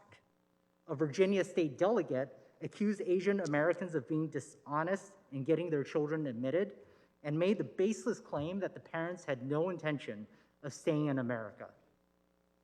We're pursuing a similar case in Montgomery County, where efforts to racially balance the magnet middle schools have drastically reduced the number of Asian American students. In yet another case, I represent Asian American families in New York. My clients include Asian American immigrants who want the opportunity for their children to earn their way into public schools like Stuyvesant, Bronx Science, and Brooklyn Tech. But Mayor de Blasio stated that the majority Asian compositions of those schools was a, quote, monumental injustice, and changed the admissions policy to make it harder for low-income Asian American students to get into those schools. Pacific Legal Foundation has also filed a friend of the court brief in Students for Fair Admissions versus Harvard, a case using Harvard's explicit use of race in a way that decreases Asian American enrollment. This too has led to pernicious stereotypes, including college guidebooks telling Asian American students to refrain from saying that they aspire to pursue a career in medicine or major in math or science. Apparently, those interests are too Asian. This is America. Government should not condone discrimination, and it must not actively engage in it. The subcommittee should continue to explore ways in which official government policy has discriminated against Asian Americans and continue to work with Pacific Legal Foundation and others to end this racial discrimination. Thank you. Thank you for your testimony. Thank you for appearing in person, and thank you for keeping your mask up. That's appreciated by all on the committee. Our next witness is Mr. Daniel Day Kim. Mr. Kim is an actor and producer. He's best known for his role as Jin-Soo Kwon on the TV series Lost, for which he shared a 2006 Screen Actors Guild Award for Best Ensemble. He also portrayed Chin-Ho Kelly on the series Hawaii Five-0 for 7 seasons. Last month, together with actor Daniel Wu, he offered a $25,000 reward for information regarding a January 31 assault of a 91-year-old man in Oakland's Chinatown, following 2 similar incidents targeting elderly Asian residents. Mr. Kim received a Master of Fine Arts degree from New York University and his undergraduate degree from Haverford College. Mr. Kim, you're recognized for 5 minutes. Thank you, Chairman Cohen and Ranking Member Roy and the members of the Judiciary Committee. I'm both honored and dismayed to be back in front of you again. Some of you may remember that I was with you just this past September discussing the importance of diversity in American media. You may recall that the reason I was moved to speak then was because the House had just recently passed H.R. 908, condemning all forms of anti-hate Asian sentiment. But I was disheartened to find that for a bill that required no money or resources, just a simple condemnation of acts of hate against people of Asian descent, 164 members of Congress, all Republican, voted against it. And now here I am again, because as every witness in this hearing has pointed out, the situation has gotten worse, much worse. Vicha Ratanapakdi, murdered. Pak Ho, murdered. Noel Quintana, face slashed with a blade from ear to ear. An 89-year-old woman set on fire. Tadataka Ono, a professional jazz pianist, beaten so badly he can no longer play piano. And now 7 Asian people shot dead in Georgia 2 days ago, 6 of whom were women. These are only a few of the 3,800 reported incidents since last March. I was speaking to a pollster during the recent elections, and I asked him why, when I see polling results broken down by race, do I so rarely see Asian Americans as a separate category? He heard my question, he looked me dead in the eye, and he said, because Asian Americans are considered statistically insignificant. Statistically insignificant. Now, all of you listening to me here by virtue of your own elections are more familiar with the intricacies of polling than I am. So undoubtedly, you already know what this means. Statistically insignificant literally means we don't matter. We as Asian Americans have come to this country because we believe in the American dream. Many of us have succeeded, and some of us are even the frontline healthcare workers upon whom we've all come to depend during this terrible pandemic. But many of us are struggling too. In fact, the wealth disparity between the richest Asian Americans and the poorest is the largest of any ethnic group in America. In New York, Asian Americans have a higher poverty rate than any other minority group, where fully 1 in 4 are living below the poverty line. and poverty rates among Asian American seniors are much higher than the national average. That's something to consider as we watch the most vulnerable in our community get taunted, pushed, slashed, and murdered. Despite this wide disparity of experiences, we continue to be tagged the model minority. We simply cannot continue to live with the myth that the most successful of us represent the totality of us. So we know the hurdles we face. The question for us here is, what can we do about them? One of the places that starts is with education. Let's teach them everything that Professor Lee so eloquently highlighted for us, including celebrating the fact that the most decorated combat unit in U.S. military history was the 442nd Combat Team, a unit in World War II made up entirely of Asian Americans. Now, these are not moments in Asian American history. This is American history. When we are erased from our history books, we are made invisible. And the result, to quote Congresswoman Meng, is that we are perpetually made to feel like foreigners in our own country. Include our stories, because they matter. We must also empower our local community organizers by directing funds to areas that have been historically impoverished, not just for the benefit of the AAPI community, but for the benefit of all communities living there, most of whom are non-white. It's no wonder that there's historically been tension among racial groups when the thing they have most in common is poverty and lack of access to services. And there happen to be two pieces of legislation before this committee as we speak that deal with these specific issues. One is the No Hate Bill. It provides necessary grants and money to community organizations, counseling for those convicted of hate crimes, and improved data collection for hate crime reporting, among other important services. The committee also has before it right now the COVID-19 Hate Crimes Act introduced by Congresswoman Meng and Senator Hirono. It's crucial that we have reliable reporting for these hate crimes and an infrastructure that makes it easy for people for whom English is not their primary language. Chairman Nadler, you have been an ally to the AAPI community in the past. I respectfully urge you not to let these bills languish in committee, but see them through so that they can be passed by the full House and then on to the Senate. Now, I'm not naive enough to think that I'm going to convince all of you to stand up for us. Trust me, I've seen your voting records. But I am speaking to those to whom humanity still matters.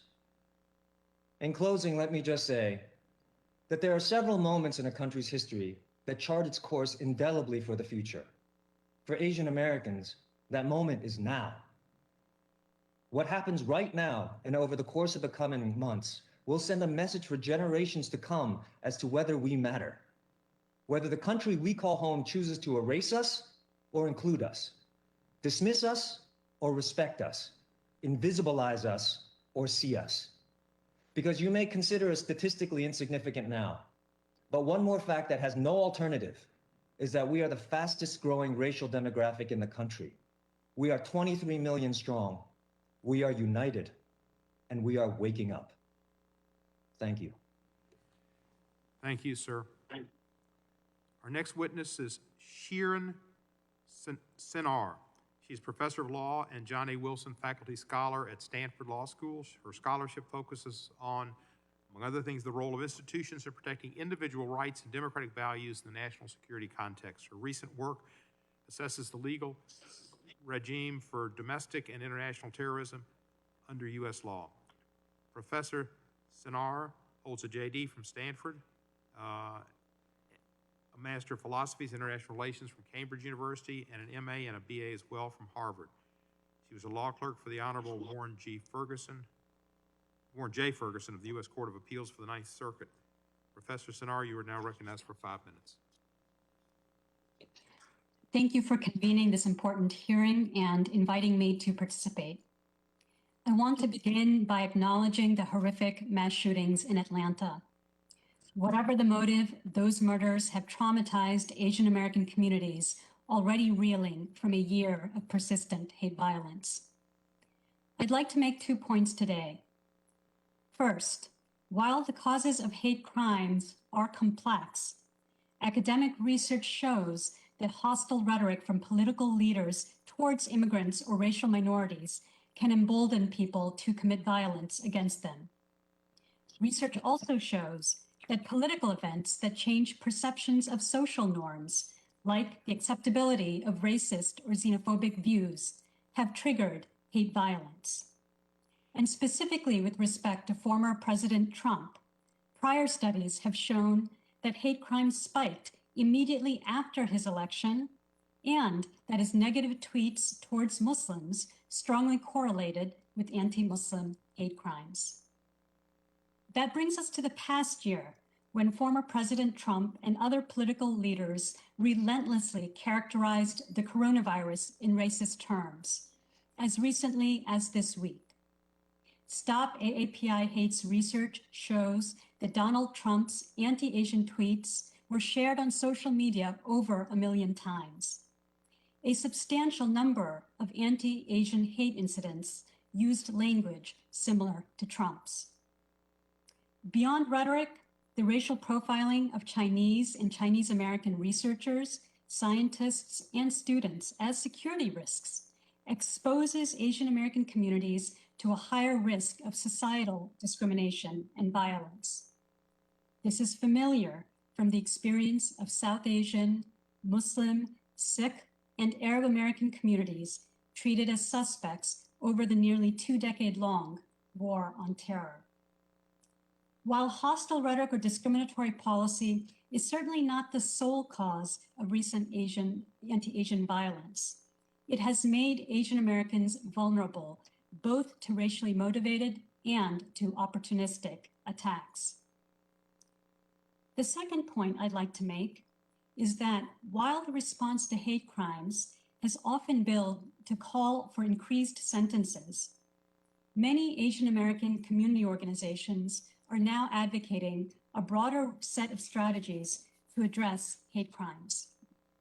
Horrific acts like the Atlanta shootings require a serious law enforcement response.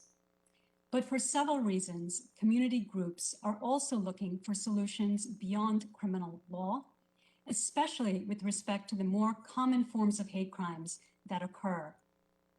For one thing, many incidents of hate speech targeting Asian Americans do not qualify as criminal, but they still create significant harm.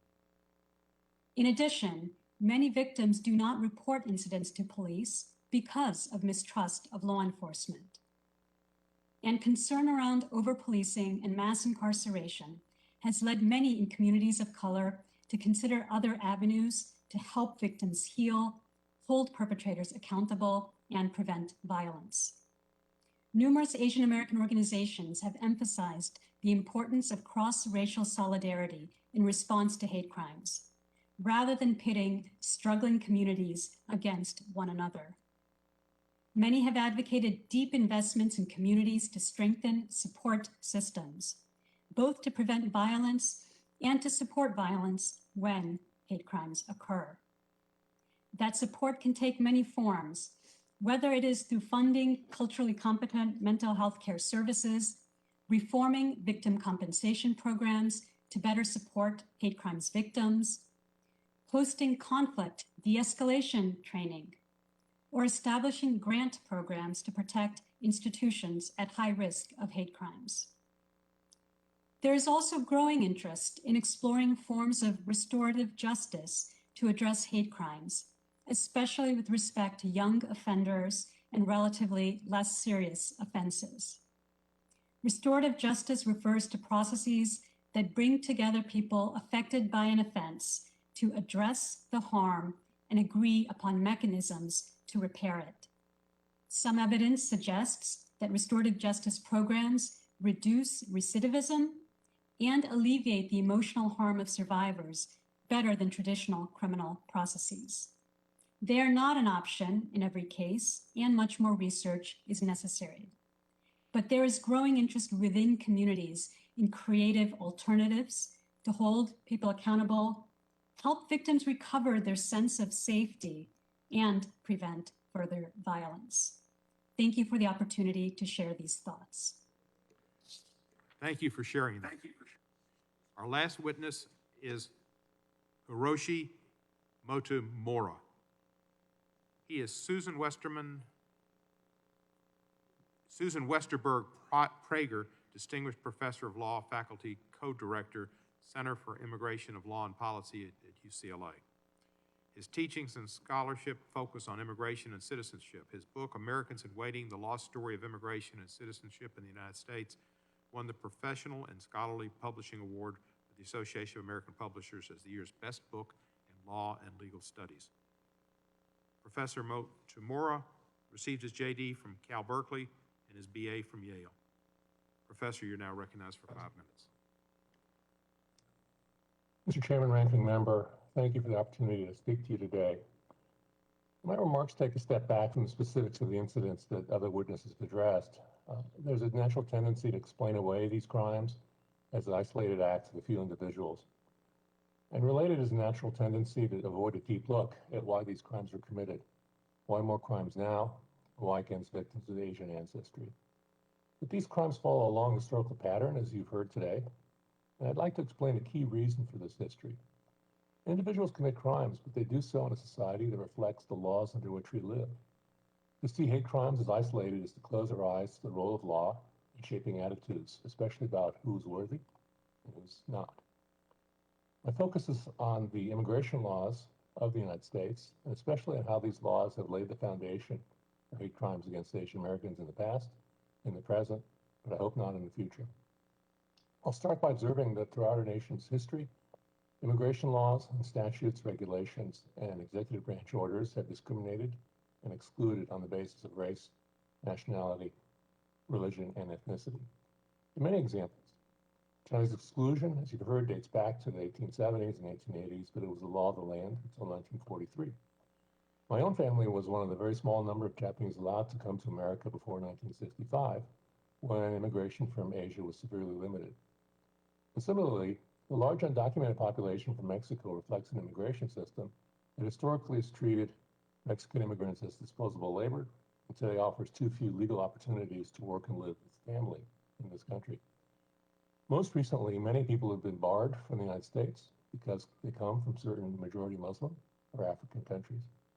Now, immigration laws at their simplest separate them, in quotes, outside the border from us, also in quotes, inside the border.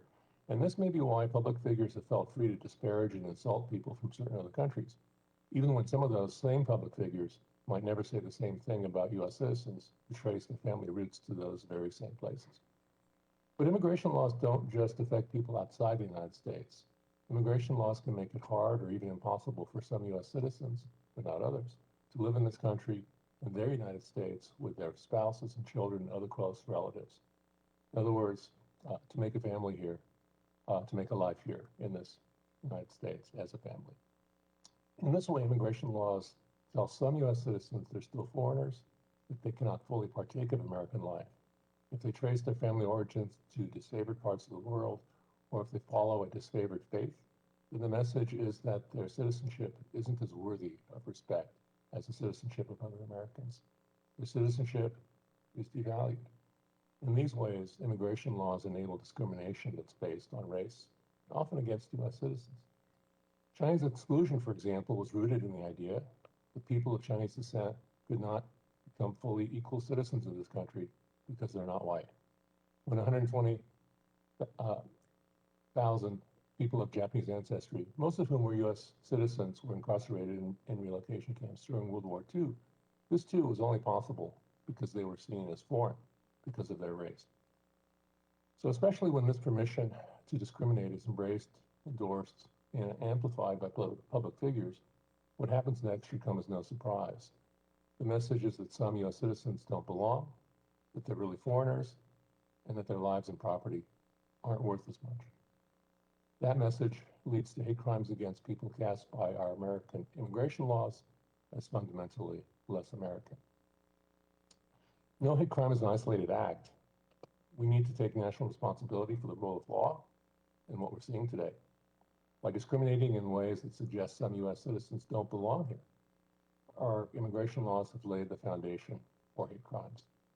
And as long as our laws continue to lay this foundation, our entire country will suffer because the promise of a shared citizenship that can unite us all will remain unfulfilled. Thank you.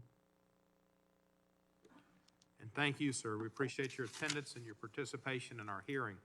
We will now enter a round of questioning, and we will be under the 5-minute rule ourselves. And And I will begin by recognizing myself for a question. And I'd like to ask Ms. Lee, is there empirical or historical evidence supporting the claim that leaders promoting stereotypes or using rhetoric aimed at a particular ethnic racial group leads to increased levels of discrimination or violence against that group? Are there historical examples of this? Thank you, Chairman, for that wonderful question. And the answer is clearly yes. There is unfortunately a huge amount of historical evidence. The record is very clear. We've got mayors of major cities. We have lawmakers in Congress explaining Asian people in the crudest, most racist terms. In 1876 in San Francisco, Mayor Bryant, mayor of the time of that city, gathered a mob of thousands of people in downtown San Francisco and talked about the Chinese immigration question as one that needed to be solved, or that if Chinese immigration would continue, it would lead to the downfall of American civilization and of the white race. In 1882, when Congress is lawmakers introduce the Chinese Exclusion Act, some of the lawmakers, including Senator Miller of California, described Chinese immigrants as a degraded and inferior race and a threat to national security. They stole jobs from white workers. They were also a danger to the public good of the country. And then during World War II, our military leaders were very explicit in their descriptions of Japanese people, Japanese Americans, as quote unquote an enemy race. One of the leaders of that was one of our military officials, Lieutenant General John L. DeWitt, who was in charge of making sure that Japanese Americans were forcibly removed and relocated from the West Coast. Thank you We very know much. that. Thank you. We have a miserable history in this area, and I appreciate your elucidating upon it. And I'd now like to yield the remainder of my time to the Honorable Ted Luke, Congressman from California. Thank you, Chairman Cohen, for holding this important hearing and for allowing me to participate. Asian Americans have now experienced a surge in hate crimes, hate incidents, and discrimination since the start of the pandemic. And I want to explore some of the reasons for that. I was struck, Professor Motomura, when your testimony stated that individuals commit crimes, but they do so in a culture and a society that reflects many influences. And Professor Cenar, in your testimony, you talked about the rhetoric being employed. Can you discuss whether there's a link between the rhetoric being employed and the increase in hate crimes against Asian Americans?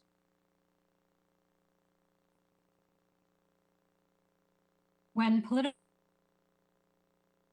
of former President Donald Trump use racist dog whistles that are clearly interpreted as an effort to blame one community or one government, and by implication, a community of people who are thought to be associated with it, that affects the entire society.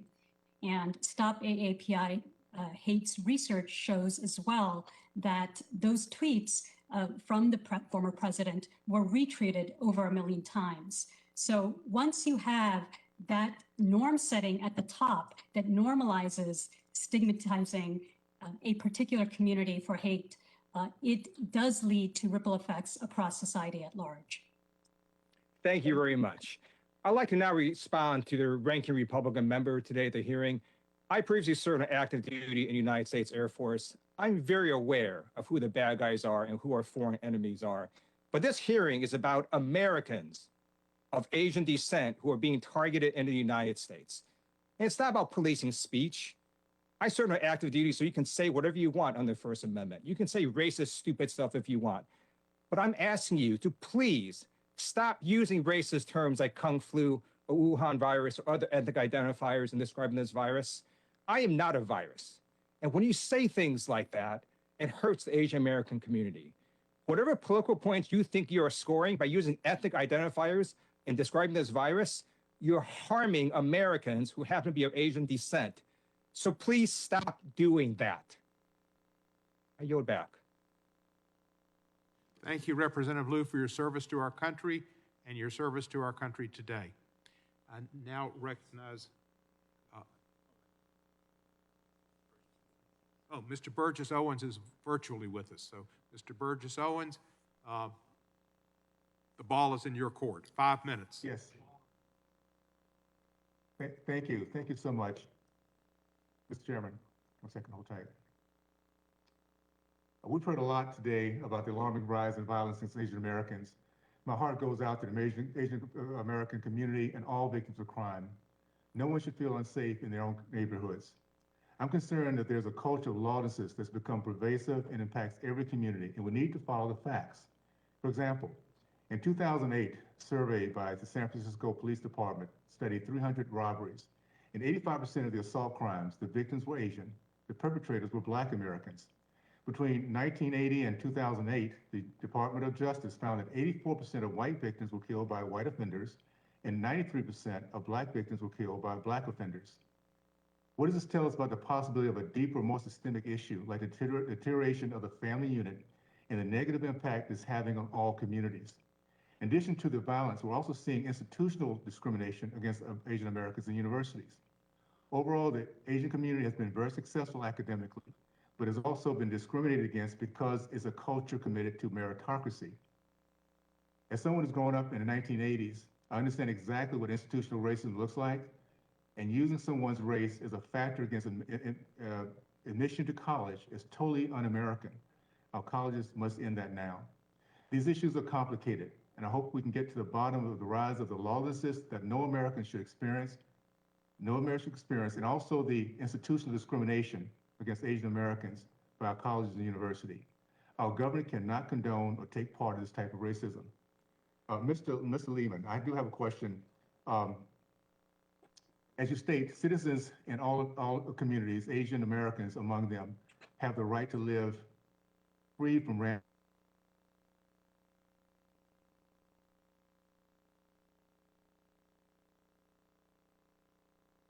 Mr. Owens, you asked a question of someone, I believe. Who did you direct your question to? Mr. Layman?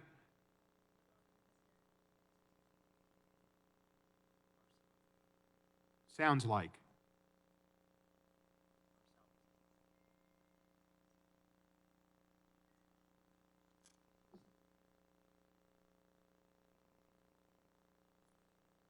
It seems we have a problem with our system.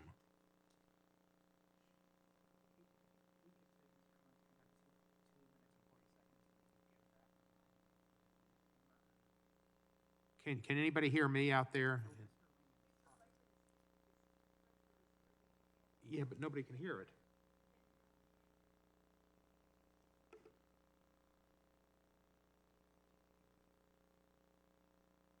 So can we stop the time?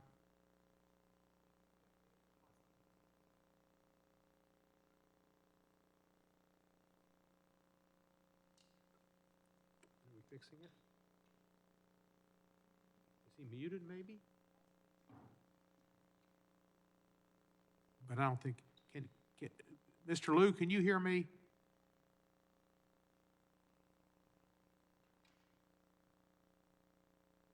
Mr. Layman, can you hear me?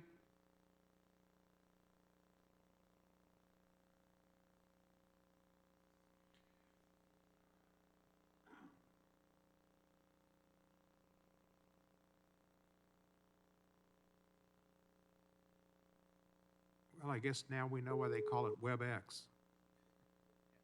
Thanks for waiting. We've let the host know that you're here.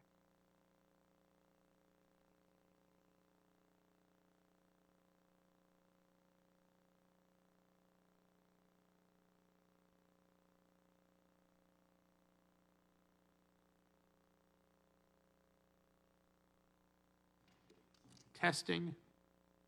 Is there anybody hear us?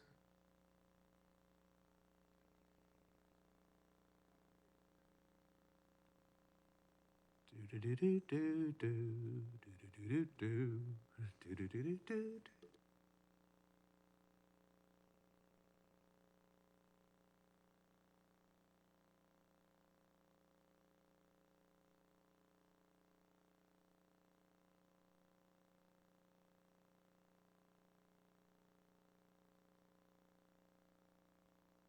is to swiftly and certainly enforce law in these communities. Mr. Layman, I think we're back. Can you hear me? Can people hear me? Mr. Layman, try to talk again. Yes, I can hear you. I'm sorry, I didn't realize we cut out. You're back on. You cut out at the 2-minute and 40-second mark. If you can rewind to there. Oh, yes, I'm sorry.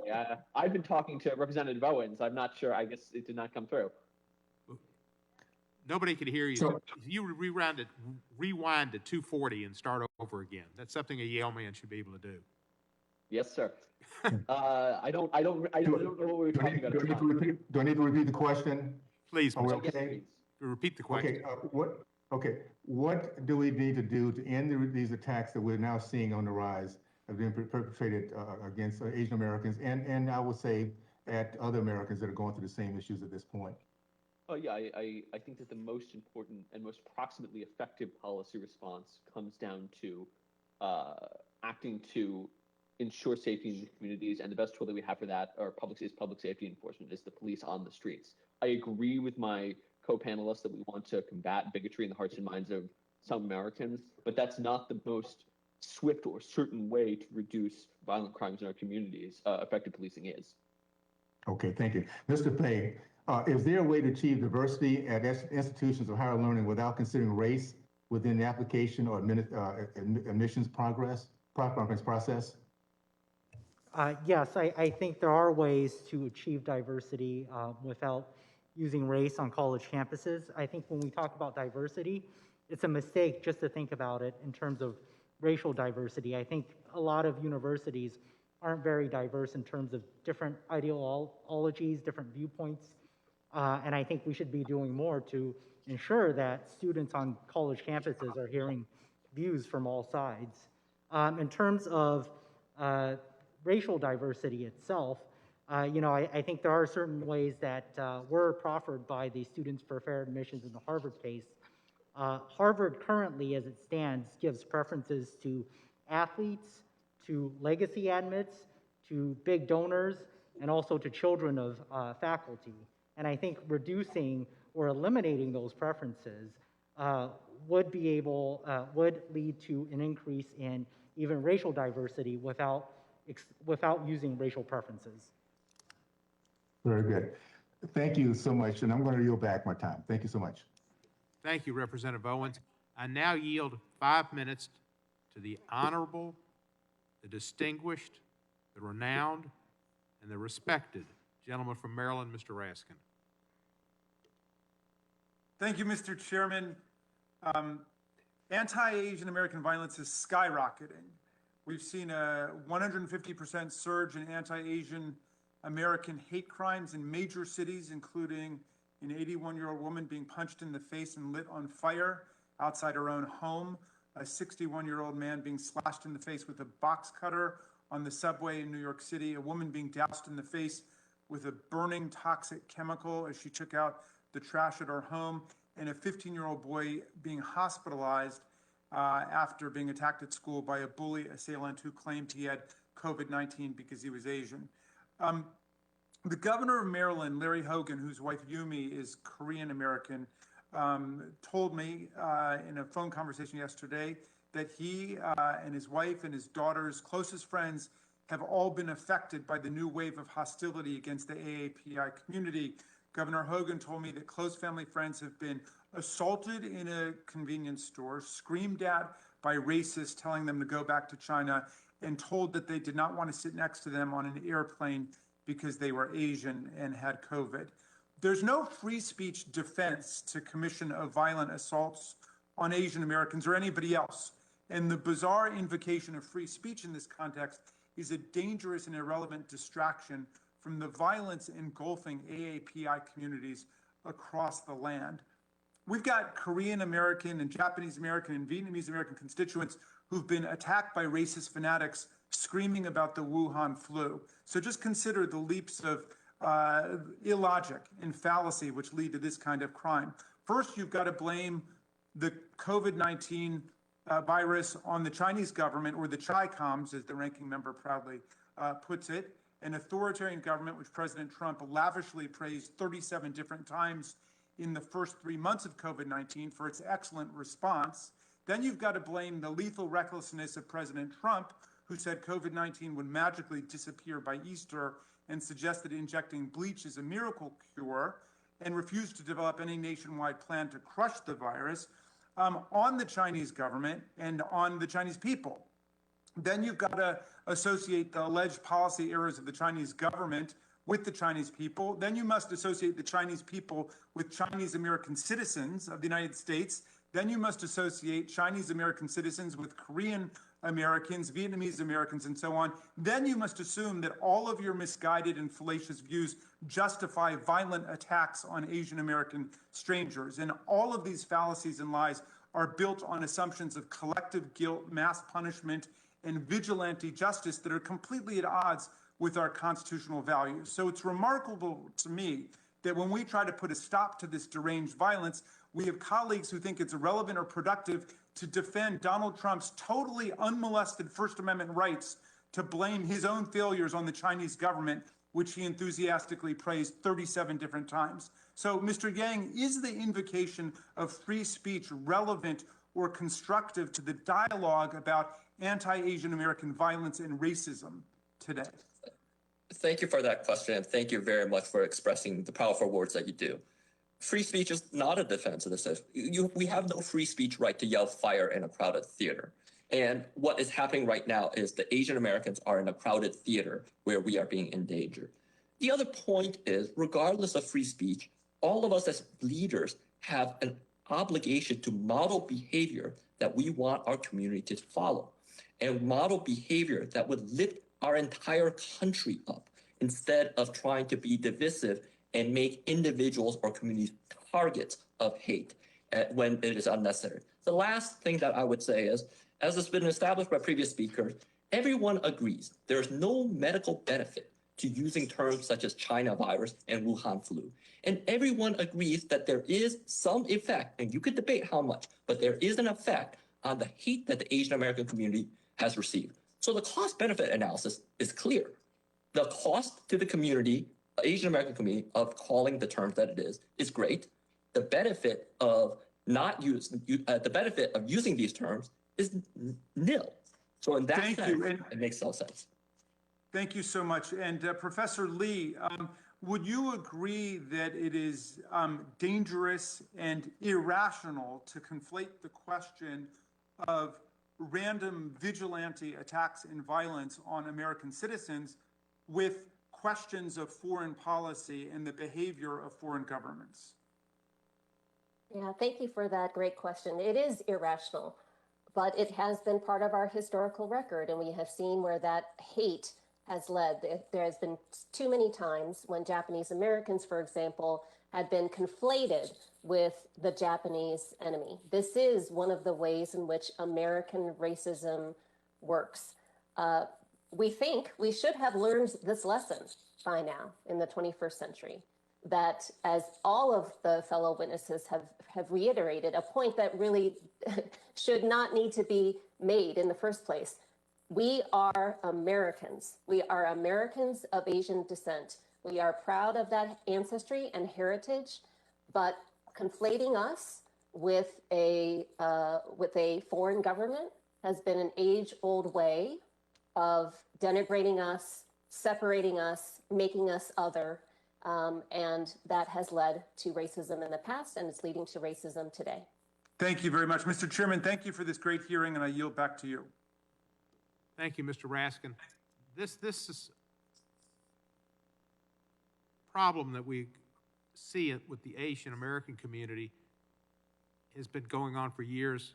The people who thrust this at us have seen Jews as being double citizens and having dual citizenship with Israel, which of course is not true, but that's been put out too. And this type of stuff has gone on for years. And as Professor Wiesel said, people who hate everyone. And I'd now like to yield to Ms. Fischbach. Thank you, Mr. Chair. And I just have a quick, maybe not quick, a question for Mr. Fa. And I was just wondering, in your work fighting discrimination in the education admissions process, Do you find that this type of discrimination to be across all types of schools, like public, private, regional, religious, non-religious? I guess I'm just kind of wondering if there's a pattern or a general trend that you observe in the kinds of schools, the types of schools that are having issue. Well, certainly, thank you, Congresswoman, for that question. Certainly, this type of discrimination happens at different types of schools. The Harvard case obviously considers a private school that receives federal funding, so that's a lawsuit based on Title VI. The work that we do at Pacific Legal Foundation really focuses on the Equal Protection Clause, and the defendants in those cases are government entities and public schools. And we see that throughout the country. We've fought discrimination in places like New York, places like Virginia, places like Maryland, and we fought racial quotas representing not just Asian American families across the United States, but also Black and Hispanic families who are being denied educational opportunities on the basis of race. So this is a prevalent issue in America, sadly, today, but we look forward to enforcing our clients' rights under the Equal Protection Clause and their right to equality before the law.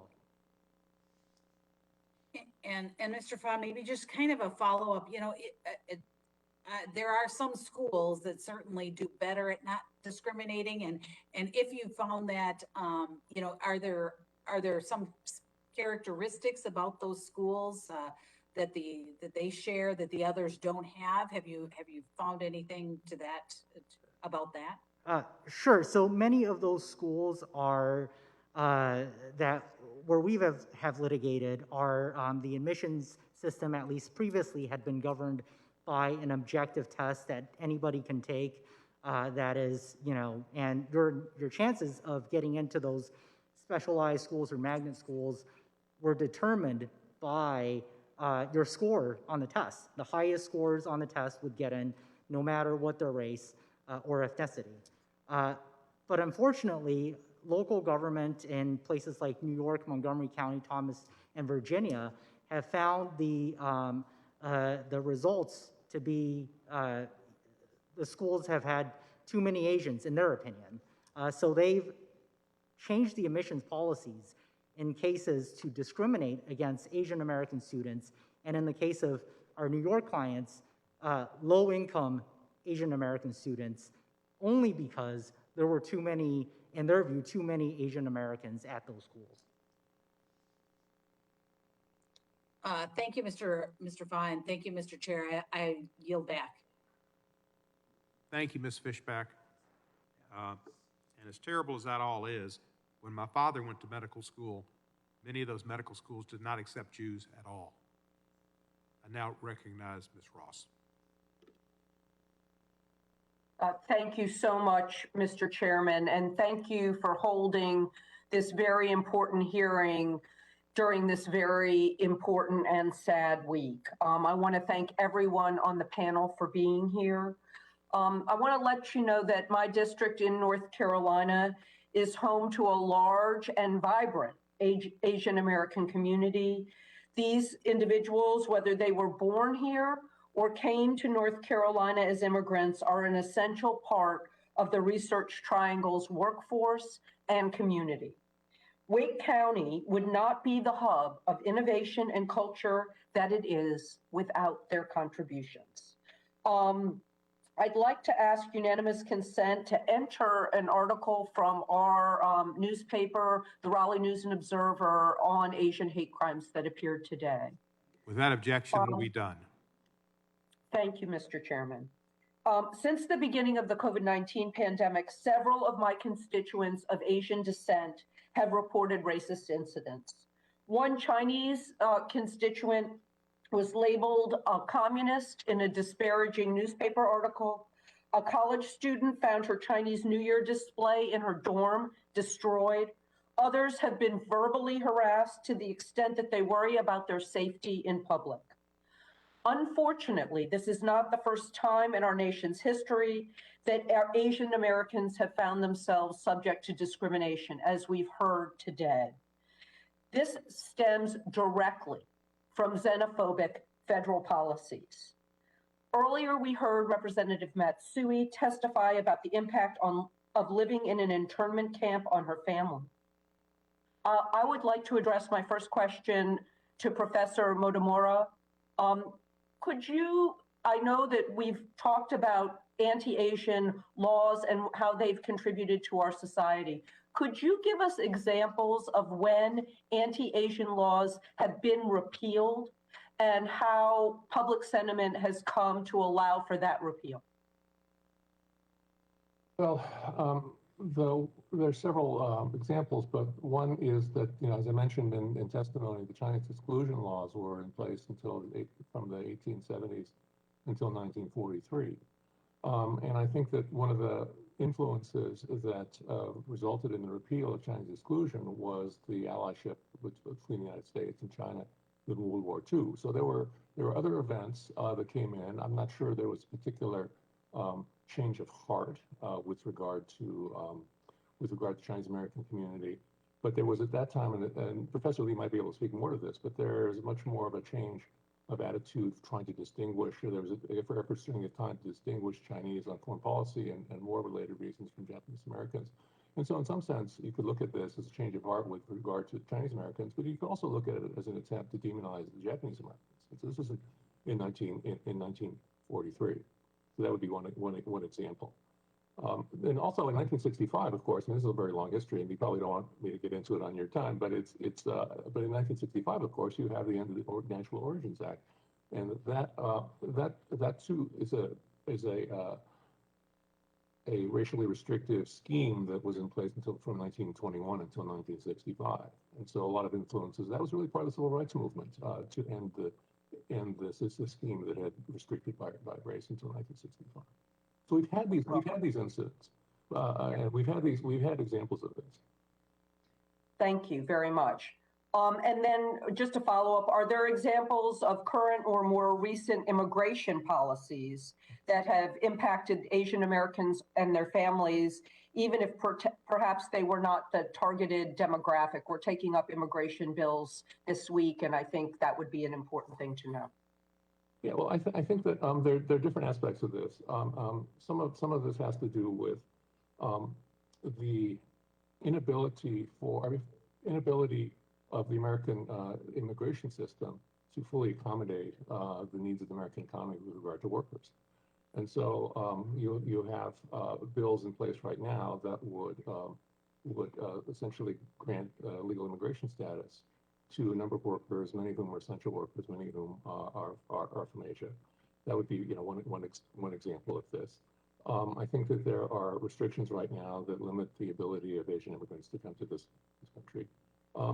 But I think this is also a pattern, and the patterns that I was trying to describe earlier, they relate to all different sorts of ethnic groups. I think a much more concerning piece of this, or an equally concerning piece of this, is, as I mentioned in testimony, the treatment of Latino immigrants and the inability of Latino immigrants to acquire lawful immigration status. So that would be another one that I think is actually demographically highly significant as well. Thank you, Mr. Chairman. I yield back. Thank you, Madam Vice Chair. Next, I'll recognize Mr. Henry Hank Calvin Johnson.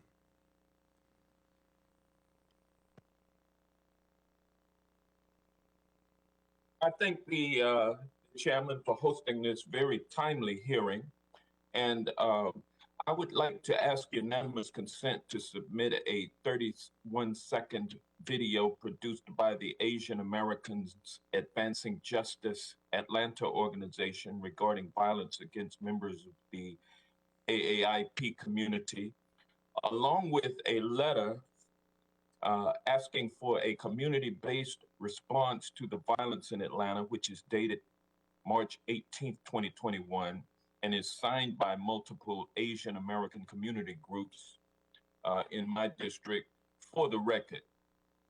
Unanimous consent is granted. Ms. Garcia, Ms. Ross, it's unanimous. Thank you. Mr. Chairman, my heart cries tears of sorrow and solidarity with the families of those killed in Tuesday's mass murder in Atlanta. with all the anxiety are left with feelings of terror of what might happen next to them, their families, their AIP friends. Whether the massacre in Atlanta was sex-based or race-based, it was hate-based and directed at Asian women, no question about it. If genocide against Native Americans and slavery are our nation's original sin, then harassment and violence against Asian Americans is its progeny. As Georgia State Senator Michelle Au presciently said on Monday, this recent violence against Asian Americans is a new chapter in a very old story. The correlation between the rise of xenophobic and racist rhetoric by President Trump and his Republican Party supporters and the dramatic and alarming rise in violence against Asian Americans is not coincidental. It is an unfortunate and calculated result, which is open season on Asian Americans in this country. And when folks on this committee talk about CHICOMs, what they're doing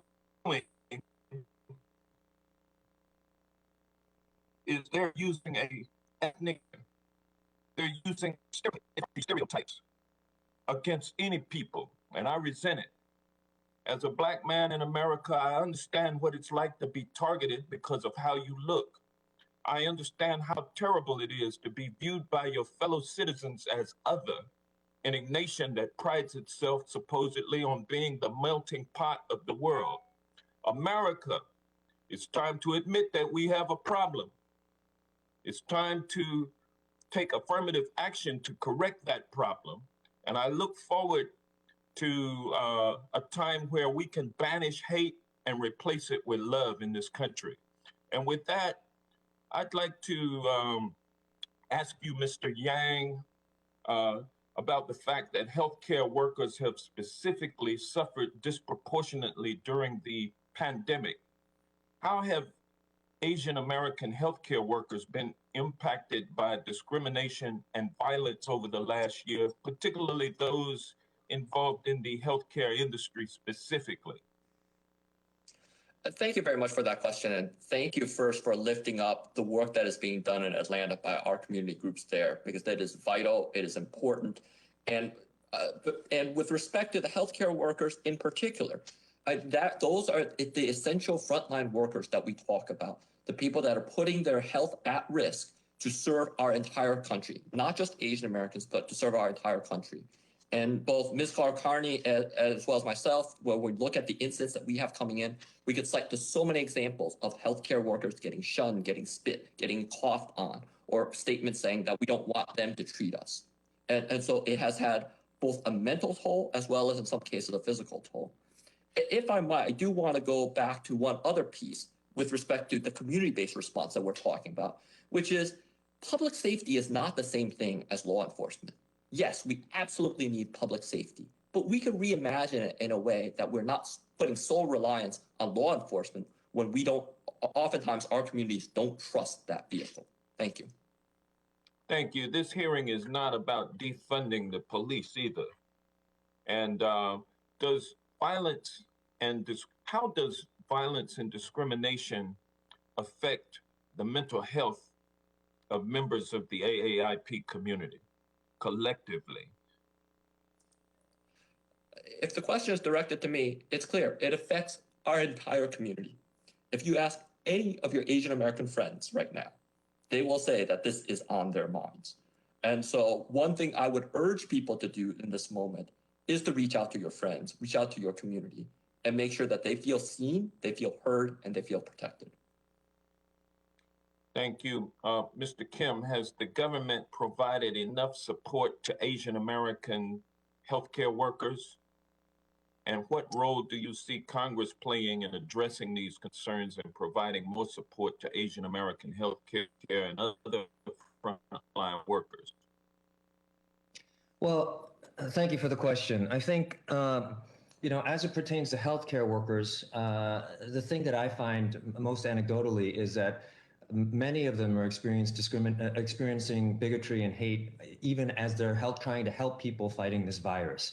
I think the ways that we can support them as friends and members of our community is some of the ways that we have. You know, we've seen people, play music for them at 7 o'clock and clap for them. But the ways that our government can help is really just to support the community at large. And I think those frontline workers are also members of the AAPI community. They may be at work helping people, but they go home and they're scared to go home the same way the rest of us are. And so I encourage us all to think about the frontline workers as part of the larger community. And these two bills that are before the committee right now will help all AAPIs. Thank you, Professor Carney. What is the correlation between the rhetoric of the Trump administration and the rise in violence against AAIPs? Thank you, Congressman, for your question. We know from a study that we did, excuse me, in the fall that actually over 700 of the incidents reported to stop AAPI hate of the 2,500 we had received at that point actually correlated to comments that were made about China as the China virus, the Wuhan virus, and Kung flu, and similar comments that were made about sending people back to their country. So we know that, in fact, comments like that have absolutely resulted in hate incidents being perpetrated against our community members. And we know that because the data shows it. And if I may add to that, just in terms of some of the resources that can be provided, I think local communities, as you have pointed out, could very much benefit from added funding and an infrastructure to provide support for our community members. Thank you. I want to make it clear that it's not just white folks who are acting against AAIPs, it's other communities, including Black people.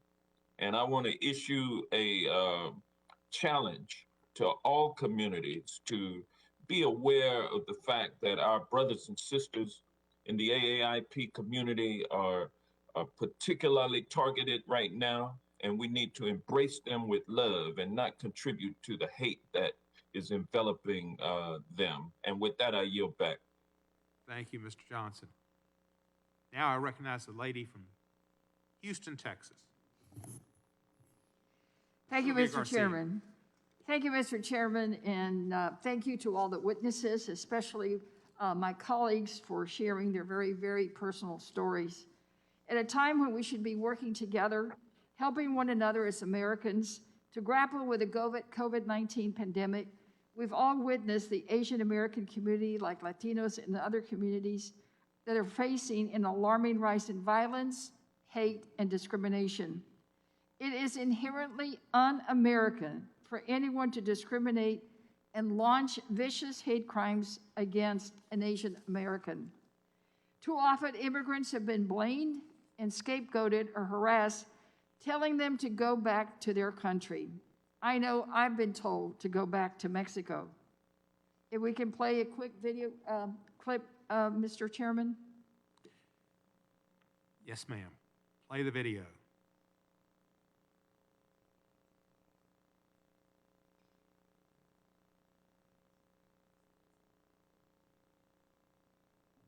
Out of this world, get the out of this state, go back to whatever Asian country you belong in.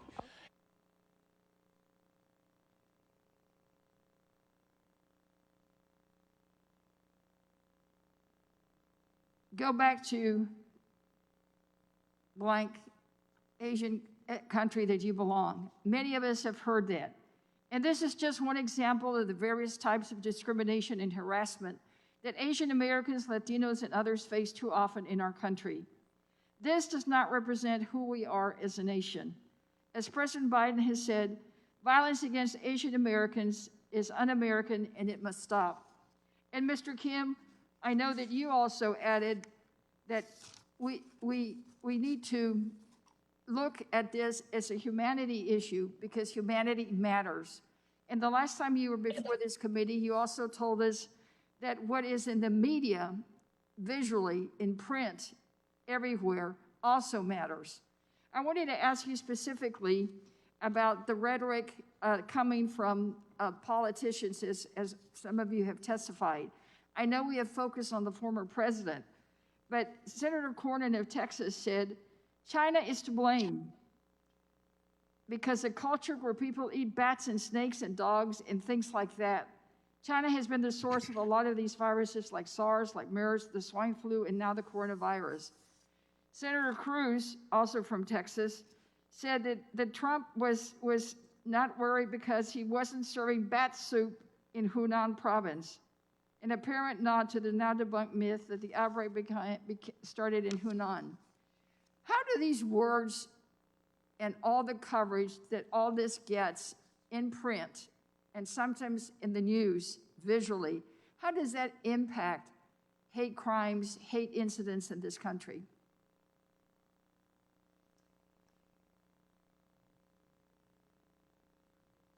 Are you unmuted, sir?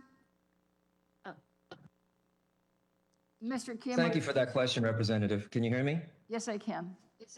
First of all, I want to thank you for showing that clip of the woman in Torrance, California. That happens to be the neighborhood where my brother and his family live. And that woman is Latina, which highlights the point that you were trying to make, that this is not just an issue of white people versus Asian people or black people versus Asian people. It is really a question of everybody versus acts of hate and bigotry.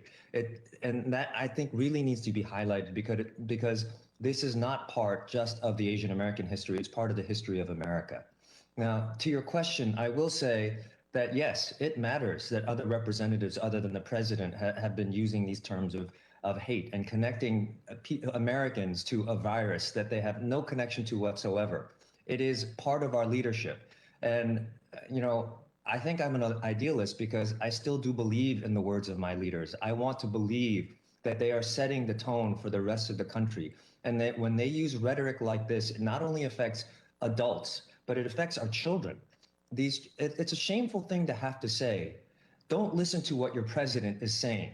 Don't listen to what your senator is saying. If you cannot teach your children the same things that you would ask of your leaders, then what example are we setting?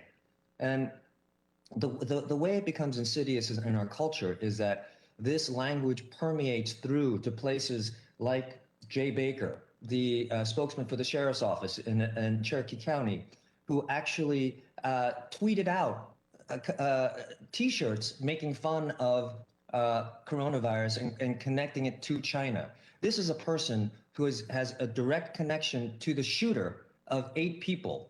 He is not impartial, and so it calls into question, the veracity of his position. And so these are all ways in which it's connected, and words matter, from our president, from our leaders, for anyone with a platform, which is why I'm here today to ask those of you who are leading us to speak out for us instead of encouraging hate.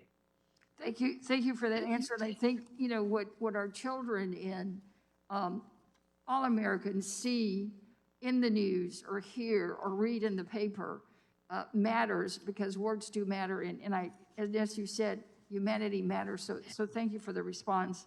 Mr. Chairman, I want to introduce the articles that I've referenced together with other articles, which unfortunately the rhetoric is building and the coverage is building. So I'd like to introduce these into the record. I ask for unanimous consent.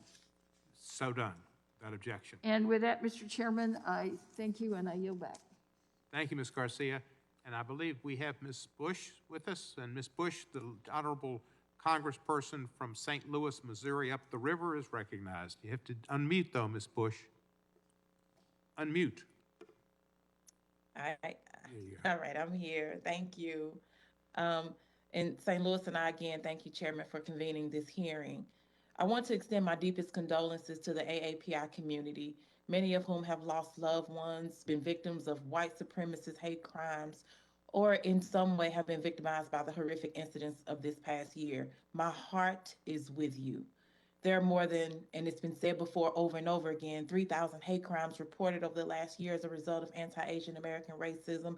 That 3,000 number, it's horrific, and I don't want to just gloss over. It's 3,000 incidents. The rise of hate crimes against Asian Americans is inherently tied to anti-Asian American rhetoric, some of which has come out of this very chamber. Rhetoric, which we have been told even on this hearing today, that words don't matter, that we shouldn't be worried about words, but especially when people from a place of privilege speak about that. What can directly lead to physical harm, you have to own that. You have to own it causes harm. It causes harm to people, especially people of color. And so to call it out as if it does not matter, it does, because we're talking about lives at stake. This is a refusal of responsibility, and I'm going to call it out. And this is not a partisan thing. Last week, we held a hearing about member conduct and the need to engage from a place of respect, how we conduct ourselves as leaders, what we say, and who we engage with. That has a direct impact on what happens in our streets. It is our words, and it's why our words and our actions as leaders are so important. Leading from a place of hate only fuels hateful and violent acts across our country. Leading with love starts with what we say, the words we use, and the meaning behind them. Words can build up communities or break them down. What we've witnessed over the last 4 years is hateful white supremacist rhetoric. While I cannot speak on behalf of the AAPI community, I do want to say that I stand in solidarity with you. So organize, galvanize, and get justice. Fight against white supremacy with us. 2 nights ago, for the 6 Asian women who tragically lost their lives as a result of racist sentiments, racist rhetoric, and racist policies. It's not lost on me that we lost women, working women. In fact, a majority of anti-Asian hate crimes are committed against Asian women, and you all have said that over and over again today, but as a Black woman, I want to speak that point. So Professor Lee, are there reports or experiences that have particularly impacted you on an emotional level? Have you had increased fear for your own safety? I want to bring the humanity into this a little bit more. Thank you so much for asking. Thank you for those powerful words of solidarity. I think all of our communities really appreciate it. I am an educator. I'm also a researcher and writer, but my real day job is to get in the classroom, or in this case, during the pandemic, just here through Zoom. And my students are traumatized. Our communities are traumatized. What this brings up is lifetimes, histories, family histories of trauma. Trauma that perhaps some of our families thought was over and done with because, as Mr. Yang pointed out, the popular media image is that Asian Americans have made it and everything is okay. What the pandemic has revealed is the stark truth that Asian Americans and Pacific Islanders remain victims of the similar types of white supremacy that has infected our country for so long. So we have people who are afraid to go about their neighborhoods, to do their daily businesses, but we also have an outpouring of new resilience, I believe, a wake-up call, as Daniel J. Kim mentioned, a reminder that we have been here before, that we have acted out, we have organized, we have sought justice in solidarity with others, and that we'll continue to do so. Thank you. Mr. Yang, in addition to potential legislation, what are there community actions being successfully taken to combat this anti-Asian American violence and harassment? And how best can the government support these efforts, the federal government? Thank you very much for that question. Thank you for the solidarity. Absolutely, the federal government can do more in terms of appropriations to make sure that these community organizations have the resources that they need, whether it is through grants through the Office of Justice Programs at DOJ, ensuring that there's language access, ensuring that there's multilingual capacities, there's budget items for that, Those are some of the small pieces that the federal government can do. Certainly the COVID-19 hate crimes bill from Representative Mang and Senator Hirono is another piece to that, along with the July Hire No Hate Act. I apologize, but I do need to go to one prior statement that Representative Garcia made about statements by senators. One report that we received on our website, Tracking Hate, this person reported, my dad and I were stopped at a red light when my dad noticed a man on the sidewalk. That man came up to me, called me a female, so I'm not going to use the word, a few times, and then threatened to kick our teeth in. He did this while calling us disgusting mother effers and telling us we need to stop eating bats and bringing diseases over here. So yes, words matter. Words of our leaders matter. Thank you. Yes, thank you. And Mr. Chair, I ask consent to enter into the record a document from the Asian American table that details the kinds of programming that are crucial in this moment. Without objection, shall be done. Thank you, and I yield back. Thank you, Ms. Bush. And now I recognize I shouldn't say the other lady, the first lady from Houston, Texas, home of Archie Bell and the Drells, where they not only sing, but they dance, Ms. Sheila Jackson-Lee. Chairman, thank you so very much. Let me very quickly say that all of us went into a extensive moment of mourning for the loss of those women and men and others in the killings in Atlanta. But we cannot ignore, we cannot be unsisterly and unbrotherly-like to not notice the fact that they were innocent and 6 were Asian women. Asian Americans, our sisters, we will not ignore. I would like to have a video shown right now. We just, how to say, stuck my face with a knife. After the slash, the father of 3 says the attacker ran off. But as Bowie went for help, the 19-year-old suspect came back. He just focused to my son and just stuck. He said, but I'm trying to save them, and suddenly I ran to them and pulled the car, but I cannot. It's a little bit late.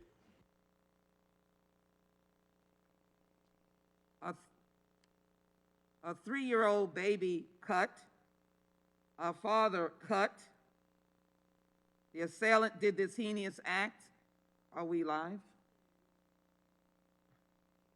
The assailant did this heinous act because he thought the family was Chinese and infecting people with the coronavirus. He thought the family was Chinese and they were infecting people with the coronavirus. Take your heads out of the sand. Where is the dignity? Where is the power of the respect for all people and the love of Americans? And so as we look at the outrage, let me put into the record the 45th president always referring to coronavirus as the China virus or Kung Fu. Let me call his name, President Trump. Let me also say in 1942, and I'm glad Congressman Matsui mentioned it, President Franklin Delano Roosevelt signing Executive Order 9066, which ordered the forced internment of 120,000 Japanese Americans during World War II. Innocent, patriotic Americans. In 1982, amid a downturn in the U.S. automobile industry, the competition was blamed on Japanese companies. A Chinese American, Vincent Chen, was beaten to death. Not one of his perpetrators experienced time in jail. And so, to you, Mr. Kim, on the evening or the discovery of who did this heinous crime of killing 8 people, 6 of them Asian women, a law enforcement officer decided to say the words, "This individual had a bad day, and this is what happened." I have a question as well for Mr. Kilcarney, but would you, Mr. Kim, just from your gut, just from your spirit, when you hear on national television after the murder of 6 Asian women that it had a bad day, what are your thoughts? Thank you for your question, Representative. Well, I will tell you to start that, when I have a bad day, I think about going home, having a beer, and watching a movie with my family. I don't think about going out and murdering 8 people. And, you know, it says a lot about this person that when he says that he's trying to eliminate temptation from his life, instead of seeking help for himself, his way of eliminating temptation is to kill people, take a gun and shoot people. And when he talks about sexual temptation, what does it mean when he sees the manifestation of sexual temptation as an Asian female? These are three places all that had an association with Asian people. If this were a synagogue or a black church and someone shot up those places, would we really be asking whether this is a hate crime or not?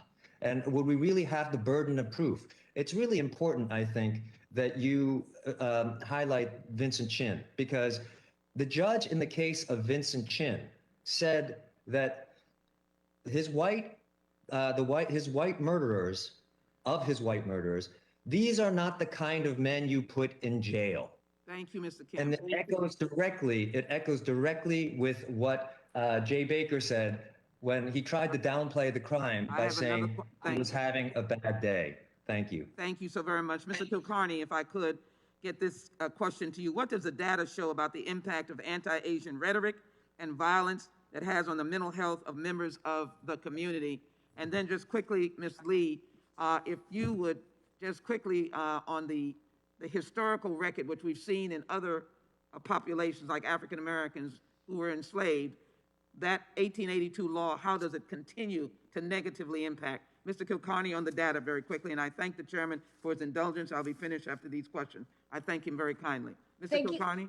Thank you so much for your question. We know that over 700 incidents included use of rhetoric against our community members, and that included virulent animosity, scapegoating, as well as anti-immigrant sentiment and racist characterization.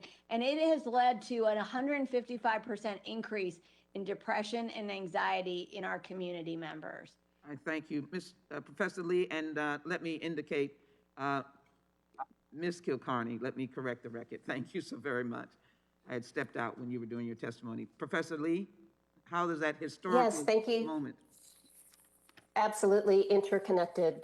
When we are passing these first federal laws to single out an immigrant group for exclusion based on race, we are also instituting Jim Crow segregation. We are also continuing our wars and genocide of Indigenous Americans.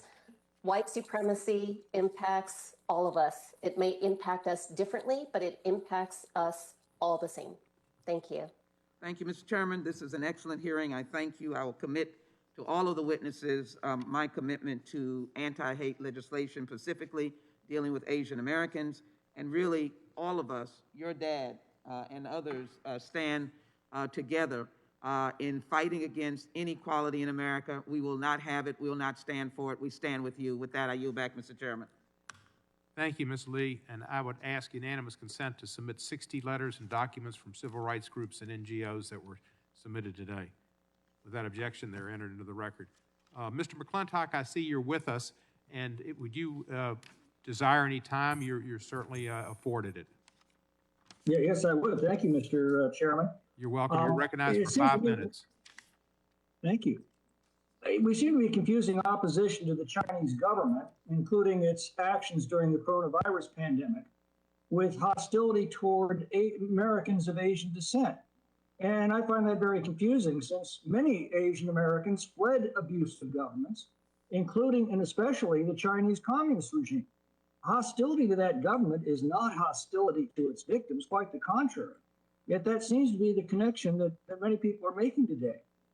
There are despicable racists of every color in every society. It is the baser side of human nature. But no nation has struggled harder to transcend that nature and isolate and ostracize its racists than have Americans.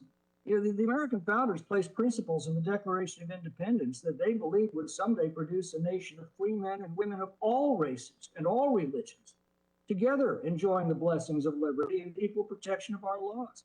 Lincoln denounced any other claim as, quote, having an evil tendency, if not an evil design. The violent attacks that have been cited today against Asian Americans are heinous, they are despicable, they are inexcusable. But there are two statistics that should add some perspective to this issue. According to the FBI's Hate Crime Statistics Act report, of all 4,930 victims of reported hate crimes that were motivated by race or ethnicity, 48.5% were due to anti-Black bias, 15.7% were due to anti-white bias, 14.1% were due to anti-Hispanic or Latino bias, and 4.4% were due to anti-Asian bias. What should make us all proud as Americans is the fact that Asian Americans have the highest median income of any ethnic group in America, including white Americans. Median income for Asian Americans is 38% higher than the national median. If America were such a hate-filled, discriminatory, racist society filled with animus against Asian Americans, how do you explain the remarkable success of Asian Americans in our country? Their success should bring us all together as Americans to celebrate the opportunities that our country offers to all who seek the blessings of liberty. It deeply saddens me that instead of uniting as Americans, this hearing seeks to divide us as Americans. Any racist sentiment, speech, or act needs to be vigorously condemned. But to attack our society as systemically racist, a society that has produced the freest, most prosperous, and most harmonious multiracial society in human history, well, that's an insult, and it's flat out wrong. Shakespeare reminded us that we have no such mirrors as will turn our hidden worthiness into our eye, that we might see our shadow. The protesters fighting for their freedom in Hong Kong, resisting their takeover by the communist government of China, waved American flags as a symbol of their aspirations. Perhaps we should look to them as a mirror to appreciate our own society's hidden worthiness. And I'd ask Dr. Fall if he's still in the committee room for any thoughts he might have on the subject. Do you yield back the rest of your time, sir? I'd like to yield it to Dr. Fall if he's still Okay, there. sure. Dr. Fall, he yielded to you. Oh, thank you. It's Mr. Fod. I don't have my doctorate degree, but thank you. You know, I think the congressman's words were very powerful. I do agree that we're all Americans. We're all entitled. We all have our individual rights, individual liberty. No one has more or less liberty than someone else because of race. So I think what comes out of this hearing should be that we're all entitled to equality before the law, to be treated as individuals, to be treated based on our own individual aspirations, individual achievements, and individual accomplishments, and not to be discriminated against because we happen to be in a racial group that someone else might not like. Thank you. Would the congressman yield? My sentence exactly. Thank you. Would the congressman yield? This is. Yes. Would you yield for a moment, Ms. McClintock? Of course. Let me express my appreciation for your interpretation. I think one of the things I would ask the gentleman to consider, 4%, but we don't want one life to be taken in the name of hatred and race discrimination or ethnicity discrimination. I think the Chin case, Mr. McClintock, where an individual was beaten to death because they thought he was Chinese when the car industry went down, and his perpetrators were not even one day in jail because they didn't do it. Reclaiming my time, I agree with the gentlelady completely. What I think we need to be careful about is tainting our entire society with the actions, the hideous actions of a few, whatever their race, and whatever is the race of their victim. Thank you, Mr. McClintock. I appreciate it. Thank you, sir. I appreciate your comments, and you're right. We're still trying to form a more perfect union. We're now in the situation of having a second round, and the first person in the second round is me. And I'm going to yield my time to Ms. Jayapal. She'll have 5 minutes. You're recognized. Mr. Chairman, thank you so much for including me in this hearing and for yielding your time. I want to start by saying some names that we all should be saying every minute of every day, and they're just a few. Delana Ashley Yan, Paul Andre Meckles, Jiajie Yan, Dao Yu Feng, Elcias Hernandez Ortiz, Julie Park, Hyunjong Park. These were people who were murdered in Georgia just a couple of days ago. And Mr. Chairman, I would just say, as an Indian immigrant woman, the first South Asian American elected to the House of Representatives, the violence and discrimination targeting the Asian American community hits very close to home. And it's been a difficult hearing, an important hearing, but a very difficult hearing for many of us. Shortly after 9/11, I founded One America, Washington State's largest immigrant rights group, initially to fight back against backlash targeting Muslim, Sikh, and South Asian communities. Back then, it was Balbir Singh Sodhi, who was murdered on September 15th, 2001 in Mesa, Arizona. He was shot 5 times by a man who just, quote, wanted to kill a Muslim. A man who said, as he was arrested, "I stand for America all the way."